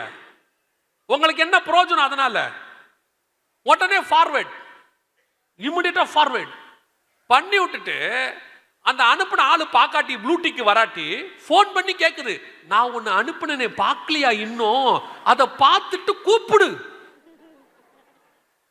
இந்த மாதிரி சுவிசேஷம் சொல்லிருக்கீங்களா என்னைக்காவது? இந்த மாதிரி யாருக்காவது சுவிசேஷத்தை ஃபார்வர்ட் பண்ணிருக்கீங்களா? மைண்டே கரப்டட் மைண்டா மாறிக்கிட்டு இருக்கு கொஞ்சம் கொஞ்சமா. நீங்கள் பார்க்கறது எல்லாமே இந்த மாதிரி ஏடகடமா இருந்தா தான். ஊழியக்காரன் அப்படித்தான் இருக்கா, விசுவாசி அப்படித்தான் இருக்கு. ஃபாதர் பெர்க்மேன்ஸ் அழகா சொல்லிட்டாரு அன்னைக்கு, நான் யூடியூபே பார்க்கறது இல்லைன்ட்டு. அதான் உண்மை. பரிசுத்தவான்கள் இதை விட்டு தூரம் போயிட்டே இருக்காங்க. அன்னைக்கு மோகன் சி அண்ணன் கிட்ட பேசிட்டு அண்ணன் சொல்றாங்க, நான் இதெல்லாம் பார்க்கறதே இல்லை தம்பின்ட்டாங்க. நிஜம் அது. Corrupted mind. தயவு செய்து இதெல்லாம் உங்கள் ஆத்மாவுக்கு ஒரு பிரயோஜனத்தை கொடுக்காது. வேதம் தெளிவாய் சொல்லுது, பக்தி விருத்திக்கு ஏதுவான நல்ல வார்த்தைகளையே பேசுங்கள். எதுக்கு இந்த மாதிரி விஷயத்தெல்லாம் ஃபார்வர்ட் பண்ணுவீங்க? அதனால ஒரு பிரயோஜனம் இல்லை. அதுல ஒரே ஒரு பிரயோஜனம் இருக்கு, எவன் வீடியோ போடுறானோ அவன் சமாதிக்க போறான். ஃபார்வர்ட் பண்றதுனால உங்களுக்கு ஒரு பிரயோஜனமும் வரப்போறது இல்லை. அதனால இன்னொன்னு இருக்கு, ஒருவேளை நீங்க ஃபார்வர்ட் பண்றது பொய்யா இருந்துச்சுன்னு வச்சுக்கோங்க, நீங்க தெரியாம தான் ஃபார்வர்ட் பண்ணிட்டீங்க, ஆனா பொய்யான விஷயத்தை பரப்பிட்டீங்கன்னு வச்சுக்கோங்க, அதற்கான தண்டனை யாருக்கு? ஆண்டவர்கிட்ட சொல்ல முடியாது, நான் தெரியாம பண்ணிட்டேன் ஆண்டவர். ஆண்டவர் சொல்வாரு, நான் உன்னை சுவிசேஷம் சொல்ல சொன்னேன் சொன்னியா, ஆனா இதை ஏன் சொன்னேன்னு கேட்பாரு. நோவா கிட்ட ஒருத்தன் போய் பார்த்தான், ஃபர்ஸ்ட் அவரோட கூடாரத்துக்குள்ள போய் பார்த்தான். அவர் அங்க வஸ்திர விலகி படுத்திருந்தாருன்னு இருக்கு. இவன் போய் 2 பேருக்கு மெசேஜை ஃபார்வர்ட் பண்ணிட்டான். அப்பா படுத்திருக்கிறார், ஃபார்வர்ட் பண்ணிட்டான். அந்த 2 பேரும் என்ன பண்ணிட்டான்னா மெசேஜை டெலிட் பண்ணிட்டான், பிளாக் பண்ணிட்டான், துணியை கொண்டு போய் மூடிட்டான். எழுந்திரிச்ச உடனே அப்பா செஞ்சது என்ன தெரியுமா? பிளாக் பண்ணி டெலிட் பண்ணவனை ஆசீர்வதிச்சிட்டாரு, ஃபார்வர்ட் பண்ணவனை சபிச்சிட்டாரு. கிட்டத்தட்ட இயேசு வருகிற வரைக்கும் அந்த சந்ததி சாபத்தில் இருந்தது. அந்த கானானியஸ்திரி இயேசு கிட்ட வந்து கேட்கிறா, என் பிள்ளை வியாதியாகி இருக்கிறாள். கிட்டத்தட்ட 2000 வருஷம் நீங்கள் தப்பான விஷயத்தை ஃபார்வர்ட் பண்ணி உங்கள் பிள்ளைகளுக்கு சாபத்தை சேர்த்து வச்சுட்டு போகாதீங்க. நல்ல விஷயத்தை, சுவிசேஷத்தை ஃபார்வர்ட் பண்ணுங்க. நீங்கள் நீதிமானின் சந்ததி, அது ஆசீர்வாதமாக இருக்கும். அல்லேலூயா. இந்த மாதிரிலாம் ஏதாவது மெசேஜ் வருதா யாரை பத்தியாவது, டெலீட் பண்ணுங்க. அதுல அனுப்புற ஆள்கிட்ட, நான் ஒருத்தர் எனக்கு அனுப்புனாரு, ஃபோன் பண்ணி சொன்னேன், இந்த மெசேஜெல்லாம் எனக்கு அனுப்பாத, இதெல்லாம் எனக்கு தேவையும் இல்லை. அதுதான் அந்த மாதிரி யாராவது ஃபோன் பண்ணா ஃபோன் பண்ணி சொல்லிருங்க, உனக்கு வேலை வெட்டியே இல்லையான்னு கேளுங்க. அதுக்கப்புறம் உங்களுக்கு அவங்க அனுப்ப மாட்டாங்க. சில ஜென்மம் திருந்தாது, அதுக்கு அதே தான் வேலை. அவங்கள திருத்துறது நம்ம வேலை கிடையாது, நாம கரப்ட் ஆகாம பார்த்துக்கணும், அவ்வளவுதான் நம்ம வேலை. அவனை திருத்த முடியாது. இந்த மாதிரி விஷயத்தை நீங்க ஃபார்வர்ட் பண்றதை நிறுத்திட்டீங்கனாலே, இந்த மாதிரி சேனல்கள்ல வர்றதை நீங்க பார்க்கறத நிறுத்திட்டீங்கனாலே அவங்க திருந்திடுவாங்க. டேய், இனிமேட்டு இவன் சத்தியம் போட்டா தாண்டா பார்ப்பான், இந்த மாதிரி விஷயத்தை பார்க்க மாட்டான்னு அவன் திருந்திடுவான். அல்லேலூயா. ஒரு கொஞ்சம் பேர் இப்படி இருக்காங்க, நீங்களும் அப்படி இருக்காதிருங்கள். 12ஆம் அதிகாரம் ஓசியாவின் புஸ்தகம் சொல்லுகிறது, 1வது வசனம், எப்ராயிம் காற்றை மேய்ந்து கொண்டல் காற்றை பின்தொடர்கிறான், அவன் நாள்தோறும் பொய்யையும் கேட்டையும் வர்த்திக்க பண்ணி அசீரியரோட உடன்படிக்கை பண்ணுகிறான். இது 2022 நடந்த தீர்க்க தரிசனம். நல்லா கவனிங்க. அசீரியரோடு கூட உடன்படிக்கை. கிட்டத்தட்ட 2000 வருஷமா இந்த வசனம் நடக்கவே இல்லை. ஏன்னா இஸ்ரவேல்னு ஒருத்தன் இல்லவே இல்லை. ஆண்டவர் சொல்றாரு, கடைசி காலத்துல இஸ்ரவேல் அசீரியரோடு கூட உடன்படிக்கை பண்ணும். இந்த தீர்க்க தரிசனம் எப்ப நடந்ததுன்னு பாத்தீங்கன்னா, துல்லியமாக 2025 முன்னாடி ட்ரம்ப் வந்தார் பாருங்க, அந்த நேரத்துல இந்த தீர்க்க தரிசனம் நடந்துச்சு. இதான் ஓசியா 12:1. இதுக்கு முன்னாடி இப்படி ஒரு அக்ரிமெண்ட் நடக்கவே இல்லை. இதுக்கு பேரு ஆபிரகாம் அக்கார்டு அப்படின்னு பேரு, ஆபிரகாமின் ஒப்பந்தங்கள். ஆபிரகாம் முதல்ல போய் இவங்களோட பண்ணாரு பாருங்க, அபிமெலேக்கோடு கூட பண்ணாரு, ஈசாக்கு பண்ணார்ல, அதற்கு பிறகு யாக்கோபு சிரியா தேசத்தனாகிய லாபானோட பண்ணார்ல, அதுக்கப்புறம் இதுதான் அசீரியோடு கூட உடன்படிக்கை. வேதம் சொன்னபடி UAE அப்படின்னு சொல்லக்கூடிய யுனைடெட் அரப் எமிரேட்ஸ் 7 நாடுகளோடு கூட ஒப்பந்தம் போடப்பட்டது. இது நடக்கவே வாய்ப்பில்லாத தீர்க்க தரிசனம், நடக்கவே நடக்காது. ஏன்னு கேட்டீங்கன்னா, இந்த நாடுகள் எல்லாம் 2000 வருஷமா இஸ்ரவேலை கொள்ளையாய் பகைக்கிறவர்கள். அந்த கடைசி 50 வருஷம் அவங்களுடைய முதல் எதிரி யாருன்னா இஸ்ரவேல் தான். அவ்வளோ பெரிய எதிர்ப்பு. அவங்க நாட்டுடைய பாஸ்போர்ட்லயே போட்டிருப்பாங்க ஃபர்ஸ்ட் பேஜ்ல, this passport is not valid for Israel அப்படின்னு போட்டிருப்பாங்க. அந்த மாதிரி இஸ்ரவேலை 1948 இருந்து 2000வது வருஷத்துக்கு மேல 2004 வரைக்கும் எனக்கு தெரிஞ்சு கொள்ளையா பகைச்சவங்க. ஆனா 2020-22ல இந்த ஆபிரகாம் அக்கார்ட் போடப்பட்டது. ஓசியா 12:1 சொல்லப்பட்ட அசிரியரோடு கூட உடன்படிக்கை நிறைவேறி விட்டது கர்த்தர் சொன்னபடி. இதெல்லாம் உலக பிரகாரமா கவனிச்சீங்கன்னா நடக்கவே நடக்காது. அவ்வளவு வாய்ப்பில்லாத 1000க்கு 1 கூட நடக்காது, அந்த மாதிரி உள்ளது. ஆனா நம்ம கண்ணுக்கு முன்னாடி நடந்திருக்கு. இது நம்ம காலத்துல நடந்த தீர்க்க தரிசனம். அதுக்கு அடுத்து அதுலயும் இன்னொன்னு இருக்கு பாருங்க, எகிப்துக்கு எண்ணெய் கொண்டு போகப்படுகிறது. இதுவும் பெரிய ஆச்சரியம். இது பாருங்க, எகிப்துக்கு இஸ்ரேல்ல இருந்து எண்ணெய் போகுமா? ஓசியா 12:1 சொல்லுது, எகிப்துக்கு இஸ்ரேல்ல இருந்து எண்ணெய் போகும். எப்படி? எகிப்துக்கு ஒரு பெரிய கால்வாய் இருக்கு. அந்த கால்வாய் வழியா தான் உலகத்துல உள்ள மொத்த கப்பலும் போகும். அவங்களுக்கு தேவையானதெல்லாம் அங்கேயே என்ன பண்ணிடுவாங்க, வாங்கிடுவாங்க. ரெண்டாவது, எகிப்துல இருந்து பார்க்கிற தூரத்தில் தான் சவுதி அரேபியா இருக்குது. சவுதி அரேபியா தான் எண்ணெய் வளத்திலேயே நம்பர் 1. அவங்க இவங்களுக்கு சகோதரர்கள். அப்படி இருக்கிற இந்த எகிப்து எதிரி நாடு இஸ்ரேல்கிட்ட என்ன செய்யுமா, அது எண்ணெய் வாங்குமா. இது நடக்குமா? எகிப்திய அதிபர் தான் ஒரு காலத்தில் சொன்னாரு, இஸ்ரவேலை ஒளிச்சு கட்டாம நான் தூங்க மாட்டேன்னு சொன்னார். அந்த மாதிரி உள்ள எகிப்து இஸ்ரவேல்கிட்ட எண்ணெய் வாங்கும்னு 2500 வருஷத்துக்கு முன்னாடி ஆண்டவர் எழுதுறாரு. இப்ப காட்டுவாங்க பாருங்க, ஒரு பெரிய பைப். இது இஸ்ரவேலுடைய கடல் எல்லையிலிருந்து, கடல்ல இருந்து எகிப்துக்கு எண்ணெய் கொண்டு போறாங்க. இது போது பாருங்க, வேதம் சொன்னபடியே 12:1 ஓசியா அத்தனை தீர்க்க தரிசனங்களும் நம்ம காலத்துல 2021-22ல நடந்துச்சு. கொரோனா பீரியட் காலத்துல அத்தனை நிறைவேறி முடிஞ்சிருச்சு. இது எல்லாமே சாத்தியம் இல்லாதது, உலக பிரகாரமா பார்த்தா சாத்தியம் இல்லாதது, ஆனா நடந்துச்சு. அதை தாண்டி இதெல்லாம் நம்ம காலத்துல நடந்திருக்குது. நமக்கு தெரியுமா? நம்ம காலத்துல ஒரு தீர்க்க தரிசனம், இத்தனை பெரிய தீர்க்க தரிசனம் நடந்திருக்கு. இஸ்ரவேல் வந்திருக்கு, அவங்க என்ன பண்ணிருக்காங்க, அசீரியோட உடன்படிக்கை பண்ணிருக்காங்க. அதை தாண்டி எகிப்துக்கு எண்ணெய் கொண்டு போகப்பட்டிருக்கிறது. இவ்வளோ பெரிய காரியங்கள் வேதத்தில் சொன்னதெல்லாம் நடந்திருக்கு. இதை எதையுமே நாம வசனத்தோடு கூட ஒப்பிட்டு பார்க்கல, நடந்ததையும் நாம கண்டுக்கல. அதனால்தான் ஆண்டவர் சொல்றாரு, நான் என் மகத்துவங்களை அவர்களுக்கு எழுதி கொடுத்தேன், அவர்களோ அதை அந்நிய காரியமாய் எண்ணினார்கள். இன்னைக்கு இதெல்லாம் நடந்து முடிஞ்சிருச்சு. இந்த தீர்க்கதரிசனம் ஓவர். இப்ப இன்னும் ஒரு காரியம் இருக்கு, அதை மாத்திரம் உங்களுக்கு எவிடன்ஸ் காட்டிட்டு நான் ஜெபம் பண்ணி முடிக்க விரும்புகிறேன். கவனியுங்கள். யோவேல் புஸ்தகம், அடுத்த புஸ்தகம் யோவேல் புஸ்தகம் 1ஆம் அதிகாரம் 6வது வசனத்தை வாசி. யோவேல் 1:6 வாசி. எண்ணி முடியாத ஒரு பலத்த ஜாதி என் தேசத்தின் மேல் வருகிறது. அதன் பற்கள் சிங்கத்தின் பற்கள், துஷ்ட சிங்கத்தின் கடவாய் பற்கள் அதற்கு உண்டு. இது எந்த ஜாதியை பத்தி சொல்லப்பட்டிருக்கு தெரியுமா? எண்ணி முடியாத ஒரு பலத்த ஜாதி. எதை வச்சு இதை கண்டுபிடிக்கலான்னு கேட்டீங்கன்னா, அதன் வாய், அதன் பற்கள். என்ன பற்கள்? சிங்கத்தின் பற்கள். வெளிப்படுத்தின விசேஷம் 13ஆம் அதிகாரம் 2வது வசனம் வாசிங்க பாப்போம். நான் கண்ட மிருகம் சிறுத்தையை போல் இருந்தது. அதன் கால்கள் கரடியின் கால்களை போலவும், அதன் வாய் சிங்கத்தின் வாயை போலவும் இருந்தன. இது யார் தெரியுமா? இதான் அந்த நாடு. அதுக்கு பேர் யூரோப்பியன் யூனியன் பேர். இதை பத்தி நாங்க நிறைய செய்தி வலைத்தளத்தில் போட்டிருக்கிறோம். இந்த யூரோப்பியன் யூனியன் தான் கடைசியா எழும்பி வர வேண்டிய மிருகம்.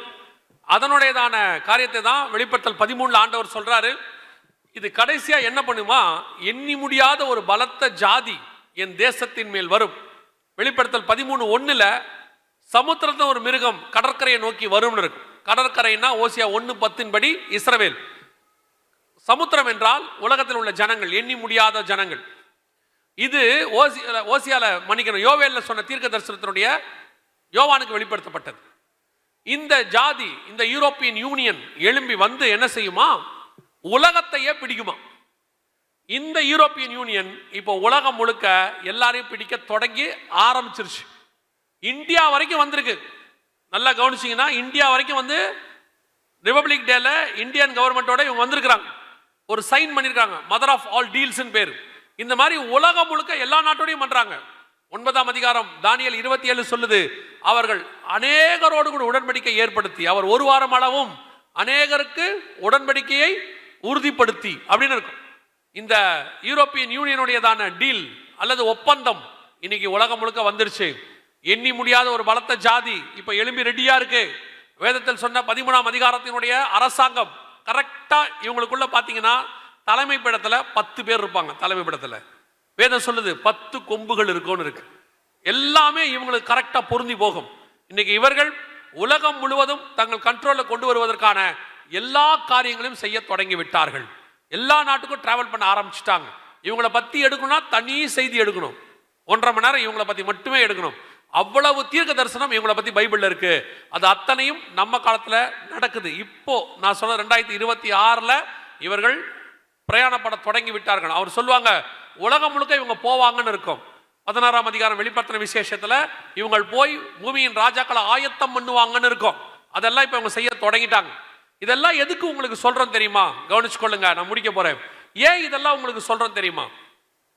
நீங்களும் நானும் கடைசி காலத்தினுடைய கடைசி நிமிஷத்தில் நிற்கிறோம். சபை காலத்துல, உலகத்தின் கடைசி காலம் இல்ல, பூமியின் கடைசி காலம் இல்ல, சபை காலத்துல கடைசியா நிற்கிறோம். நம்முடைய ராஜா வருவதற்கு முன்பதாக என்னென்ன அடையாளங்கள் நடக்கும் என்று சொன்னாரோ அத்தனை அடையாளங்களும் ஒன்றன் பின் ஒன்றாக வரிசை கிரமமாக நடக்கிறது. இந்த காலத்துல தான் அவருடைய வருகையும் சம்பவிக்கும். எப்படி சொல்றீங்க அப்படின்னு கேட்டீங்கன்னா, அதே யோவேல் புஸ்தகம் 2ஆம் அதிகாரம் 16வது வசனத்தை வாசி. 2:16. ஜனத்தை கூட்டுங்கள், சபையை பரிசுத்தப்படுத்துங்கள், முதியோரை சேருங்கள், பிள்ளைகளையும் பாலுண்கிற குழந்தைகளையும் கூட்டுங்கள். மணவாளன் தன் அறையையும் மணவாட்டி தன் மறைவையும் விட்டு புறப்படுவார்களாக. அந்த வசனம் சொல்லுது, ஜனத்தை கூட்டுங்கள், சபையை பரிசுத்தப்படுத்துங்கள். எதுக்காக? மணவாளன் தன் அறையையும் மணவாட்டி தன் மறைவையும் விட்டு புறப்படுவார்களாக. இதுக்கு முன்னாடி உள்ள எந்த வசனத்தை வேணா வாசி பாருங்க, மணவாளன் மணவாட்டியை பத்தி எதுவுமே இருக்காது. ஆனால் விசுவாசிகளுக்கு தெரியும் நினைக்கிறேன், மணவாளன் மணவாட்டி என்பது இயேசுவையும் சபையையும் குறிக்கிறதான உறவு. பைபிள் முழுக்க நீங்க பாத்தீங்கன்னா மணவாளன் மணவாட்டிங்கிறது யாரை குறிக்கும்? இயேசுவையும் புதிய ஏற்பாட்டு சபையும் குறிக்கும். இஸ்ரவேல் ஜனங்களை குறிக்காது, புதிய ஏற்பாட்டு சபையை குறிக்கும். 21ஆம் அதிகாரம் 2வது வசனத்துல வாசிங்கன்னா புதிய எருசலேமை குறித்து மணவாட்டின்னு சொல்லும். அதே 7, 9, 11 வசனங்களை வாசிச்சு பார்த்தீங்கன்னா மணவாட்டி தன்னை ஆயத்தப்படுத்தினாலே அப்படின்னு இருக்கும். 22:17 வாசிச்சீங்கன்னா ஆவியும் மணவாட்டியும் வா என்பார்களாக இருக்கும். 2 கொரிந்தியர் 11, 2-3 வசனங்களை வாசிச்சு பாருங்க. வசனம் சொல்லும், கற்புள்ள கன்னிகையாக ஒரே புருஷனுக்கு உங்களை ஒப்படைக்க. எல்லாம் அந்த மணவாட்டிங்கிறது சபையை குறிக்கிற வார்த்தை. இதுக்கு நடுவுல யோவேல்ல சொல்ற 2:16 இந்த சம்பவங்கள்லாம் நடக்கும்போது மணவாளன் தன் அறையையும் அப்படின்னா என்ன அர்த்தம்? இயேசு கிறிஸ்து பிதாவின் வலது பாரிசத்திலிருந்து புறப்பட்டு வருகிறார்னு அர்த்தம். மணவாட்டி தன் மறைவையும் அப்படின்னா என்ன அர்த்தம்? உன்னத பாட்டு சொல்லுது, கண்மலையின் வெடிப்புகளிலும் சிகரங்களின் மறைவிடங்களிலும் தங்கி இருக்கிற என் புறாவே உன் முக ரூபத்தை காண்பி. அப்படின்னா என்ன அர்த்தம்? இயேசு கிறிஸ்துவுக்குள்ள மறைந்திருக்கிற சபையும் இயேசு கிறிஸ்துவும் ஒருவரை ஒருவர் சந்திக்கிற காலம் வந்துருச்சுன்னு அர்த்தம். மணவாளன் தன் அறையையும் மணவாட்டி தன் மறைவையும் விட்டு புறப்படுவார்களா. எல்லாரும் கேட்கிறாங்க, ரகசிய வருகை இருக்குதா? சபை எடுத்துக்கொள்ளப்படுறது இருக்குதா? அதெல்லாம் பைபிள்ல இல்லையே. இந்த இருக்கு பாருங்க, வசனம் 2:16 எவ்வளவு அழகா இருக்கு பாருங்க. இதெல்லாம் போன பிறகுதான் கர்த்தருடைய நாள் வரும்னு பைபிள் சொல்லுது. யோவேல் 3ஆம் அதிகாரத்துல போய் வாசிச்சு பாருங்க, கர்த்தருடைய நாள் பள்ளத்தாக்கிலே வருகிறது. அதான் பகிரங்க வருகை, அர்மகதான் யுத்தம். அதுக்கு முன்பாக யோவேல் 2:16 ஆண்டவர் சொல்றாரு, மணவாளன் தன் அறையையும் மணவாட்டி தன் மறைவையும் விட்டு புறப்படுவார்களாக. இந்த காலகட்டத்தில் தான் இயேசு கிறிஸ்துவின் வருகையும் சபை எடுத்துக்கொள்ளப்படுதலும் சம்பவிக்க போகிறது. இதுவரைக்கும் ஓசியாவிலிருந்து வரிசையாய் சொன்ன ஒவ்வொரு தீர்க்க தரிசனங்களும் எத்தனை துல்லியமாய் நம் கண்களுக்கு முன்பாக நிறைவேறிற்றோ அதே போல இயேசுவின் வருகையும் சபை எடுத்துக்கொள்ளப்படுதலும் நம் கண்களுக்கு முன்பாக துல்லியமாய் நடைபெறும். அந்த தீர்க்க தரிசனமும் நடக்கும். அல்லேலூயா. இனி காலம் கண்டிப்பாக செல்லாது. ஆனா இதுக்கு நாம என்ன செய்யணும்னா அந்த யோவேல் 2:16 திருப்பி வாசிங்க பாப்போம், முடிக்கலாம்.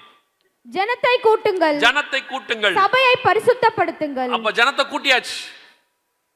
ஜனத்தை அதைத்தான் இப்ப நீங்க செஞ்சிருக்கிறாங்க. இன்னைக்கு எதுக்காக நீங்கள் கூட்டப்பட்டீர்கள்? எதற்காக இவ்வளோ காரியங்களை அவங்க செஞ்சிருக்கிறாங்க? எவ்வளவு பெரிய பிரயாசம், இதுக்கு பின்னாடி எவ்வளவு உழைப்பு. எத்தனை பேர் இருக்காங்க இதுக்கு பின்னாடி? உழைக்கிறவங்க, ஒத்துழைக்கிறவங்க, கொடுக்கிறவங்க, ஜெபிக்கிறவங்க, இவ்வளோ பேர் சேர்ந்து இந்த ஒரு ப்ரோக்ராமை ஏன் நடத்தணும்? அப்படி சொல்றதுக்கு என்ன காரணம் அப்படின்னு கேட்டீங்கன்னா நல்லா தெரிஞ்சுக்கொள்ளுங்க. ஜனத்தை கூட்டுறது எதுக்காக தெரியுமா? மணவாளன் சந்திப்பதற்கு, மணவாட்டியை பரிசுத்தம் பண்ணுவதற்கு. அதுக்காக தான் நீங்கள் கூட்டப்பட்டிருக்கிறீர்கள். ஒரு காலகட்டம் வரைக்கும் சுகமளிக்கிற ஆராதனைகள், பெருவிழா, திருவிழா நடந்துச்சு. ஒரு காலகட்டம் வரைக்கும் விடுதலை பெருவிழாக்கள் நடந்துச்சு. அதற்கு பிறகு கொஞ்ச காலம் ஆராதனைகள் நடந்துச்சு. இப்போ எழுப்புதல் கூட்டங்கள் நடந்துகிட்டு இருக்குது. வருகிற காலங்கள் எதுக்கு தெரியுமா? நீ எழும்பி உன் தேவனை சந்திக்க புறப்பட போகிற காலம். அந்த எழுப்புதலுக்கான கூட்டங்கள் தான் இனி நிறைய நடக்கும். என்ன வேணா செய்யட்டும். நிறைய பேர் இனி கலைகள் எழும்போம். இன்னைக்கு கூட பேசிட்டு இருந்தாங்க, ஒரு தம்பி தீர்க்கதரிசனமாக சொல்லியிருக்கிறாராம், இந்த மாதிரி ஜனங்களை மோசம் போக்குற கூட்டங்கள் அதிகமா வரும். நிறைய கூட்டங்கள் வரும். அவைகளுக்கு நடுவில் கர்த்தருக்கென்று எழும்பி நிற்கிற ஒரு கூட்டத்தையும் கர்த்தர் ஆயத்தப்படுத்துவார். ஒரு நாளும் சபை யாருக்கிட்டையும் தோத்து போகாது. கலைகள் விதைக்கப்படும், கலைகள் முளைக்கும். ஒரு நாள் வரும், நல்ல கோதுமை மணிகளை கர்த்தர் கொண்டு போய் தன் களஞ்சியத்தில் சேர்ப்பார். பதரையோ அக்கினியில அவித்து போடுவார். இப்போ உங்களை கூட்டுறதுக்கு காலம் என்ன? உங்களை ஏன் கொண்டு வந்திருக்கிற ஆண்டவர்?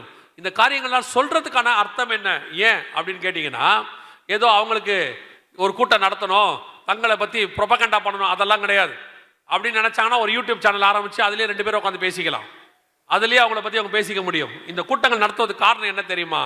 ஒரு பெரிய கூட்டத்தை கர்த்தருக்கென்று ஆயத்தப்படுத்த வேண்டும். அவர் கர்த்தரை கொண்டு போய் ஒரு பெரிய கூட்டத்தை ஒப்படைக்க வேண்டும். இந்த பகுதியில கர்த்தர் செலக்ட் பண்ணி உங்களை கொண்டு வந்து உட்கார வச்சிருக்கிறார். அல்லேலூயா. இன்னும் அவருக்குரியவர்கள் இந்த பட்டணத்தில் உண்டு.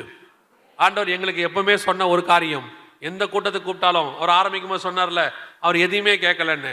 காரணம், நாங்கள் அவ்வளோ நல்லவங்களாம் இல்லை. அவரோட அர்த்தம் என்னன்னா, ஆரம்பத்திலே ஆண்டவர் எங்களுக்கு சொல்லிட்டாரு, ஒரு கூட்டத்துக்கு டேட் இருந்தால் நீ போயிடணும். அது எவ்வளோ பேர் வருவாங்க, என்ன பேர் வருவாங்கன்னு கேட்கக்கூடாது. நீ பாட்டு என்ன செஞ்சிடணும், போயிடணும். ஏன்னா நீ எங்கே போய் நின்னாலும், நான் உன்னை நிற்க வச்சாலும் எனக்குரியவர்கள் அங்கே இருப்பார்கள். அதற்காகத்தான் அந்த கூட்டம் நடத்தப்படுகிறது. இந்த கூட்டம் நடத்தப்படுவதற்கும் அதான் காரணம். கர்த்தருக்குரியவர்கள் இங்கே இருக்கிறார்கள். நான் விசுவாசிக்கிறேன், கர்த்தர் வரும்போது இந்த பெரிய கூட்டம் அப்படியே மறுரூபமாகி தேவனை சந்திக்கும்படி புறப்பட்டு போகும். அதுதான் கர்த்தருடைய பிரயாசம். ஆண்டவர் வருகிற காலம் சமீபமாயிற்று. இனி காலம் கண்டிப்பாக செல்லாது. ஒருவேளை நீங்கள் கேட்கலாம், இந்த வருகையில் போகிறதுக்கு நான் என்ன செய்யணும்? அதை மாத்திரம் சொல்லிட்டு நான் முடிக்கிறேன். வருகையில் போகிறதுக்கு என்ன செய்யணும்? முதலாவதாக இயேசு கிறிஸ்துவின் ரத்தத்தினாலே பாவ மன்னிப்பின் நிச்சயத்தை பெற்றிருக்க வேண்டும். அது ஏங்க இயேசுவை ஏற்றுக்கிட்டா தான் பரலோகத்துக்கு போக முடியுமா? இவ்வளத்தையும் சொன்ன இயேசு தான் பரலோகத்துக்கு வழியும் சொல்லி வச்சிருக்கிறார். மற்றவங்களுக்கு இவ்வளவு நடக்கணும் தெரியாது, அவங்களுக்கு வழியும் தெரியாது. இவருக்கு தான் எல்லாம் தெரியும், அவருக்கு தான் வழியும் தெரியும். அவரே வழியும் சத்தியமும் ஜீவனுமாய் இருக்கிறார். அல்லேலூயா. பரலோகத்துக்கு ஏறி போனவர் ஒருவர் தான் இருக்கிறார், அவருக்கு தான் வழி தெரியும். ஸோ இயேசுவின் ரத்தத்தாலே உங்கள் பாவம் மன்னிக்கப்பட நீங்கள் ஒப்பு கொடுக்கும் பொழுது உங்களுக்குள்ளே ஒரு சந்தோஷம் வரும். அந்த சந்தோஷத்துக்கு பெயர் ரட்சண்ய சந்தோஷம். அதுதான் முதல் ஸ்டெப், அடிப்படை. ஒருவேளை பின்மாற்றம் அடைஞ்சு ஏற்கனவே இயேசுவை ஏற்றுக்கொண்டு ஒருவேளை ஏதோ ஒரு சூழ்நிலை பின்னாடி போயிருந்தீங்கன்னா, ஆண்டவர் மீண்டும் உங்களை அழைக்கிறார், மீண்டும் உங்களுக்கு இன்னொரு வாய்ப்பு கொடுக்கிறார். ஒருவேளை இயேசு அறியாமல் இருந்தீங்கன்னா, இன்னைக்கு உங்களை யாராவது கூட்டிட்டு வந்திருந்தாங்கன்னா, இவ்வளோ காரியங்களை 2500 வருஷத்துக்கு முன்னாடி துல்லியமாய் உரைத்த இயேசு கிறிஸ்து தான் உங்களுக்கு ஒரு அழைப்பை கொடுக்கிறார். அவர் மீண்டும் வரப்போகிறார். அந்த அழைப்பில் உங்களையும் உங்கள் குடும்பத்தையும் காப்பாற்ற விரும்புகிறார். அல்லேலூயா. இந்த இயேசு கிறிஸ்துவை போல மெய்யான தேவன், உண்மையுள்ள தேவன், பரிசுத்தமுள்ள தேவன், அன்பான தேவனை உலகத்தில் நீங்கள் வேற எந்த இடத்துலையும் நீங்கள் பார்க்க முடியாது. அந்த ஒரே தேவன் ஆண்டவராக இயேசு கிறிஸ்து. அல்லேலூயா. சபைக்கு நான் வந்துட்டேன், சபைக்கு வந்தாச்சு, இனி நான் பரலோகத்துக்கு போன என்ன செய்யணும் அப்படின்னா, அடுத்து நீங்கள் செய்ய வேண்டிய மிக முக்கியமான விஷயம், வேதம் சொல்லுது, ஒருவன் ஜலத்தினாலும் ஆவியினாலும் பெறவாவிடில் பரலோக ராஜ்யத்தில் பிரவேசிக்க முடியாது. 2வது நீங்கள் செய்ய வேண்டிய மிக முக்கியமான விஷயம், பிதா குமாரன் பரிசுத்தாவின் நாமத்தினாலே தண்ணீரில் மூழ்கி ஞானஸ்தானம் எடுத்திருக்கணும். ஞானஸ்தானம் எடுக்கணுமானா அது ஏன் அப்படின்னு கேட்டால், ஞானஸ்தானுடைய அர்த்தம் என்னன்னா, நீங்கள் எந்த ஒரு பொருளை வாங்கிட்டு வந்தாலும் நார்மலாக நம்ம செய்யக்கூடிய ஒரு விஷயம், அதை கழுவிட்டு யூஸ் பண்ணுவோம். புது பொருளாக இருந்தாலும் நம்ம என்ன செய்வோம், கழுவிட்டு யூஸ் பண்ணுவோம். நீங்கள் என்னதான் ஃப்ரிட்ஜிலேருந்து எடுத்தாலும், கருவேப்பிலை கொத்தமல்லியாக இருந்தாலும் என்ன பண்ணுவீங்க, நீங்கள் பார்க்குறத பார்த்தா நாங்களாம் அப்படி இல்லையே. ஏன்னா ஒரு சில கூட்டம் எப்படி இருக்குன்னா, கருவேப்பிலை கொத்தமல்லியாக அவங்க கழுவிட்டு போடாதெல்லாம் குரூப் இருக்குது. இன்னொரு குரூப் இருக்குது. அது எப்படின்னு கேட்டிங்கன்னா, இந்த பவுலர் வந்து பவுல் போடுவார் பார்த்துருக்கீங்களா? கிரிக்கெட்டில் பவுலிங் போடுவார். அவர் போடுறதுக்கு முன்னாடி என்ன பண்ணுவார் தெரியுமா? இப்படி அதே மாதிரி கொத்தமல்லி கருவேப்பிலை இப்படி தரவிட்டு போடுற குரூப்லாம் இருக்குது. நீங்கள் பார்க்குறத பார்த்தா எனக்கு அப்படி தான் தோணுச்சு. அது கழுவி போடுறோமா? நாங்கள் அர்ஜென்ட்டில் பிள்ளையை கிளப்புற ஸ்கூலில் எங்கே கழுவுறது? அப்படியே ஒரு போலிங் போட்டு உள்ளே போட்டுற வேண்டியதுதான் அப்படின்னு. இல்லை, எந்த ஒரு பொருளை வாங்க நம்ம என்ன செய்வோம்? ஒரு சுத்தமான பொருளையே கழுவி தான் செய்வோம்னா, நம்ம இத்தனை ஆண்டு காலம் உலகத்தின் பாவத்தில் அசுத்தமாக இருந்திருக்கிறோம். கர்த்தர் மீண்டும் கழுவி நம்மை சுத்திகரிக்க விரும்புகிறார். இந்த ஞானஸ்தானம் எல்லாத்துலயும் இருக்கு.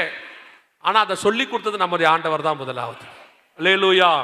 தண்ணியில மூழ்கி எடுக்கணும் இல்லைங்க, நான் குழந்தையிலேயே அந்த காலத்திலேயே எங்களுக்கு கொடுத்துட்டாங்களே அப்படின்னா, வசனம் தெளிவா சொல்லுது, ஞானம் வந்த பிறகு எடுக்கிற ஸ்நானம் தான் ஞான ஸ்நானம். ஞானம் எப்போ வரும்? கர்த்தருக்கு பயப்படுதலே ஞானத்தின் ஆரம்பம். நீதிமொழிகள் 1:7 சொல்லுது. எப்போ கர்த்தருக்கு பயப்படுவோம்? தீமை விட்டு விலகுதலே கர்த்தருக்கு பயப்படுகிற பயம். அப்ப ஞானஸ்நானம் எப்போ எடுக்கணும்? தீமை விட்டு விலகி கர்த்தருக்கு பயந்து இனி பாவம் செய்ய மாட்டேன் அறிக்கை செய்து பாவத்துக்கு மரித்து நீதிக்கு உயிர்த்தெழுதல். இந்த ஞானஸ்நானத்தை எடுத்திருக்கணும். எடுத்தீங்களா? இதுதான் நீங்கள் செய்ய வேண்டிய பிரதானமானது. ரெண்டாவது, இதுக்கு பேரு நீதிக்கு கீழ்ப்படிதல் என்று வேதம் சொல்லுகிறது. இது கர்த்தர் உங்களோடு கூட பண்ணுகிற ஒப்புரவாகுதல். பழைய மனுஷனை களைந்து புதிய மனுஷனை தரித்து கொள்ளுதல். இது ரொம்ப இம்பார்ட்டன்ட். அப்படி ஞானஸ்நானம் எடுத்துட்டேன், அடுத்து நான் என்ன செய்யணும் அப்படின்னு கேட்டிங்கன்னா, இந்த சத்தியம் பேசக்கூடிய, சத்தியத்தை சத்தியமாய் சொல்லக்கூடிய நல்ல ஒரு ஆவிக்குரிய சபையிலே உங்களை இணைத்து கொண்டு கர்த்தர் வருமளவும் நீங்கள் சத்தியத்தில் நிலைத்திருங்கள். கர்த்தருடைய வருகையிலே பிரவேசிப்பது எளிது. அல்லேலூயா, அல்லேலூயா. ஆண்டவர் வரப்போகிறார். வருகை தாமதிக்குமானால் நாளை தினத்தில் நாம் சந்திக்க போகிறோம். எழுந்திருக்கலாமா? எனக்கு இன்னும் 5 நிமிஷம் இருக்கு. நான் ஜெபம் பண்ணிட்டு அவங்க கையில் கொடுத்துருவேன்.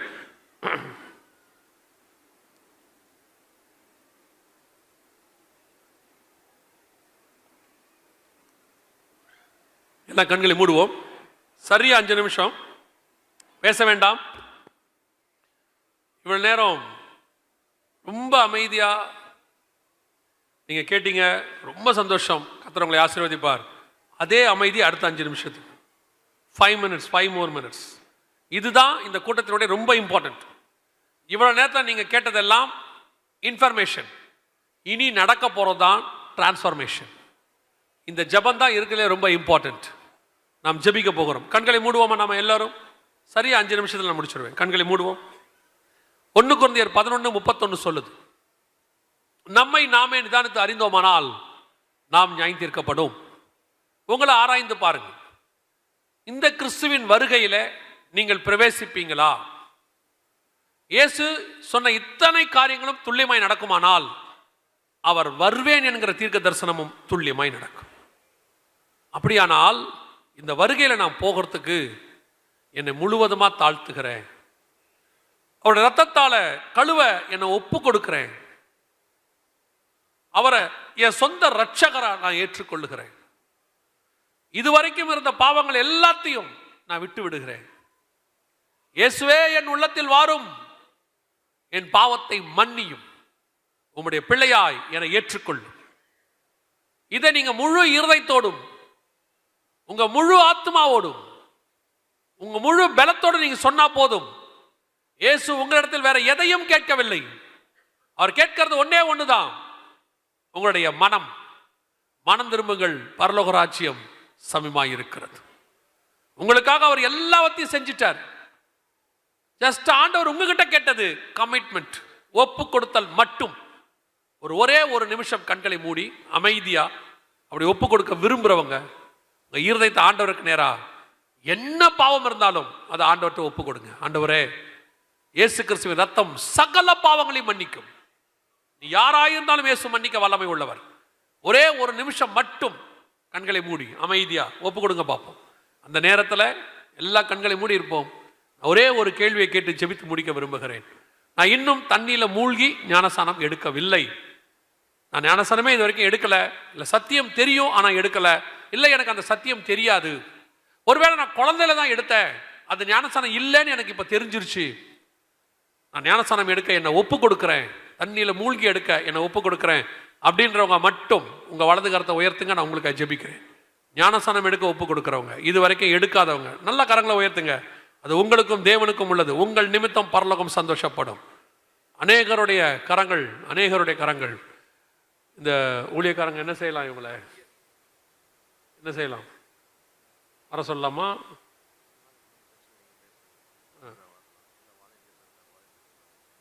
சரி, கரங்களை உயர்த்தி இருக்கிறவர்கள் வாலண்டியர்ஸ் உங்களை சந்திப்பாங்க, அங்கே இருப்பாங்க. அவங்கக்கிட்ட உங்களுடைய காரியங்களை ஒப்பு கொடுங்க. ஒருவேளை நல்ல ஞானசானம் கொடுப்பாங்க, எங்கள் சர்ச்சில் தண்ணியில் மூழ்கி கொடுப்பாங்கன்றவங்க அங்கே போய் எடுத்துக்கோங்க. உங்கள் சர்ச்சுக்கே போயிடுங்க திருப்பி. இல்லை எங்கள் சர்ச்சில் கொடுக்க மாட்டாங்க அப்படின்றவங்க மட்டும் முடியும் போது இருந்து பார்த்துட்டு போங்க. உங்களுக்கு ஞானசானம் கொடுக்கறதுக்கு ஏற்பாடு செய்வாங்க. கரங்களை கீழே போடுவோம். நாம் ஜெபிக்க போகிறோம். கடைசியாக கர்த்தர் இன்னைக்கு என்னோடு கூட இடைப்பட்டு இருக்கிறார். கர்த்தருடைய வருகை மிக சமீபங்கிறது எங்களுக்கு தெரிஞ்சிருச்சு. இன்னும் நானும் என் வீட்டாரும் இந்த வருகையில் எப்படி ஆகணும் போகணும். இனி எங்களுக்கு உலகம் பாத்திரமாக இருக்க வேண்டாம். நாங்கள் என்னதான் உலகத்துக்குள்ள இருந்தாலும் எங்களுடைய எண்ணம் ஏக்கம் எல்லாம் இயேசுவை சந்திப்பது, அவரோடு கூட மர்வமாகி பரலோகத்துக்கு போகுது. இனி நாங்கள் அதுக்காக காத்திருக்க போகிறோம். அந்த இமை பொழுது நாங்கள் தவற விட விரும்பலை. அந்த கடைசி நிமிஷத்தை நாங்கள் எப்படியாவது அவர் கூட போகணும் அப்படின்னு சொல்லி தீர்மானம் எடுக்கிறவங்க எல்லாம் கரங்களை ஆண்டவருக்கு நேராக உயர்த்தி, ஆண்டவரே நீர் வரும் பொழுது சந்திக்கிற கூட்டத்தில் நாங்கள் இருக்க வேண்டும். ஒப்பு கொடுத்து ஜெபம் பண்ணுங்க. இந்த ஜெபத்தை கர்த்தர் கனப்படுத்துவார். உங்க வாயின் அறிக்கையை கர்த்தர் கனப்படுத்துவார். உங்க ஜெபத்துக்கு ஒரு பதில் வரும். இயேசு வரும்போது உங்களையும் உங்கள் குடும்பத்தையும் கர்த்தர் தம்மோடு கூட எடுத்துக்கொண்டு போவார். சர்வ வல்லமை உள்ள எங்கள் தகப்பனே, இந்த முதலாம் நாளுக்காக உமக்கு நன்றி. கிருபையுள்ள கரத்தில் எங்களை தாழ்த்துகிறோம். ஞானஸ்தானத்துக்கு ஒப்பு கொடுத்த பிள்ளைகளுக்காய் ஸ்தோத்திரம். சீக்கிரம் ஞானஸ்தானம் எடுக்க கர்த்தர் கிருபை தருவீராக. விசேஷமாய் கரங்களை உயர்த்தி ஜெபித்துக் கொண்டிருக்கிற ஒவ்வொருத்தருக்காய் நாங்கள் ஜெபிக்கிறோம். நீர் வரும் பொழுது இந்த கூட்டம் அப்படியே உம்முடைய வருகையிலும் காணப்பட கர்த்தர் கிருபை தருவீராக. மகிமையின் தேவன் வெளிப்படும் போது நாங்கள் மறுரூபமாகி மத்திய ஆகாயத்தில் உம்மை சந்திக்க கர்த்தர் எங்களுக்கு கிருபை தருவீராக. அது வரைக்கும் எல்லாவித பாதுகாவலோடு கர்த்தர் எங்களை பாதுகாத்துக் கொள்வீராக. இவர்களுக்கு விரோதமாய் உருவாக்கப்படுகிற ஆயுதங்கள் வாய்க்காதே போவதாக. உலகமோ உலகத்துக்கு உண்டானவைகளை இவளை இழுக்காதபடி கர்த்தர் வேலி அடைத்து பாதுகாத்துக் கொள்வீராக. மகிமையுள்ள கரத்தில் எங்களை தாழ்த்துகிறோம். எங்கள் ஆண்டவர் இயேசு கிறிஸ்துவின் நாமத்தில் ஒப்பு கொடுத்து ஜெபிக்கிறோம். ஜீவனுள்ள நல்ல பிதாவே.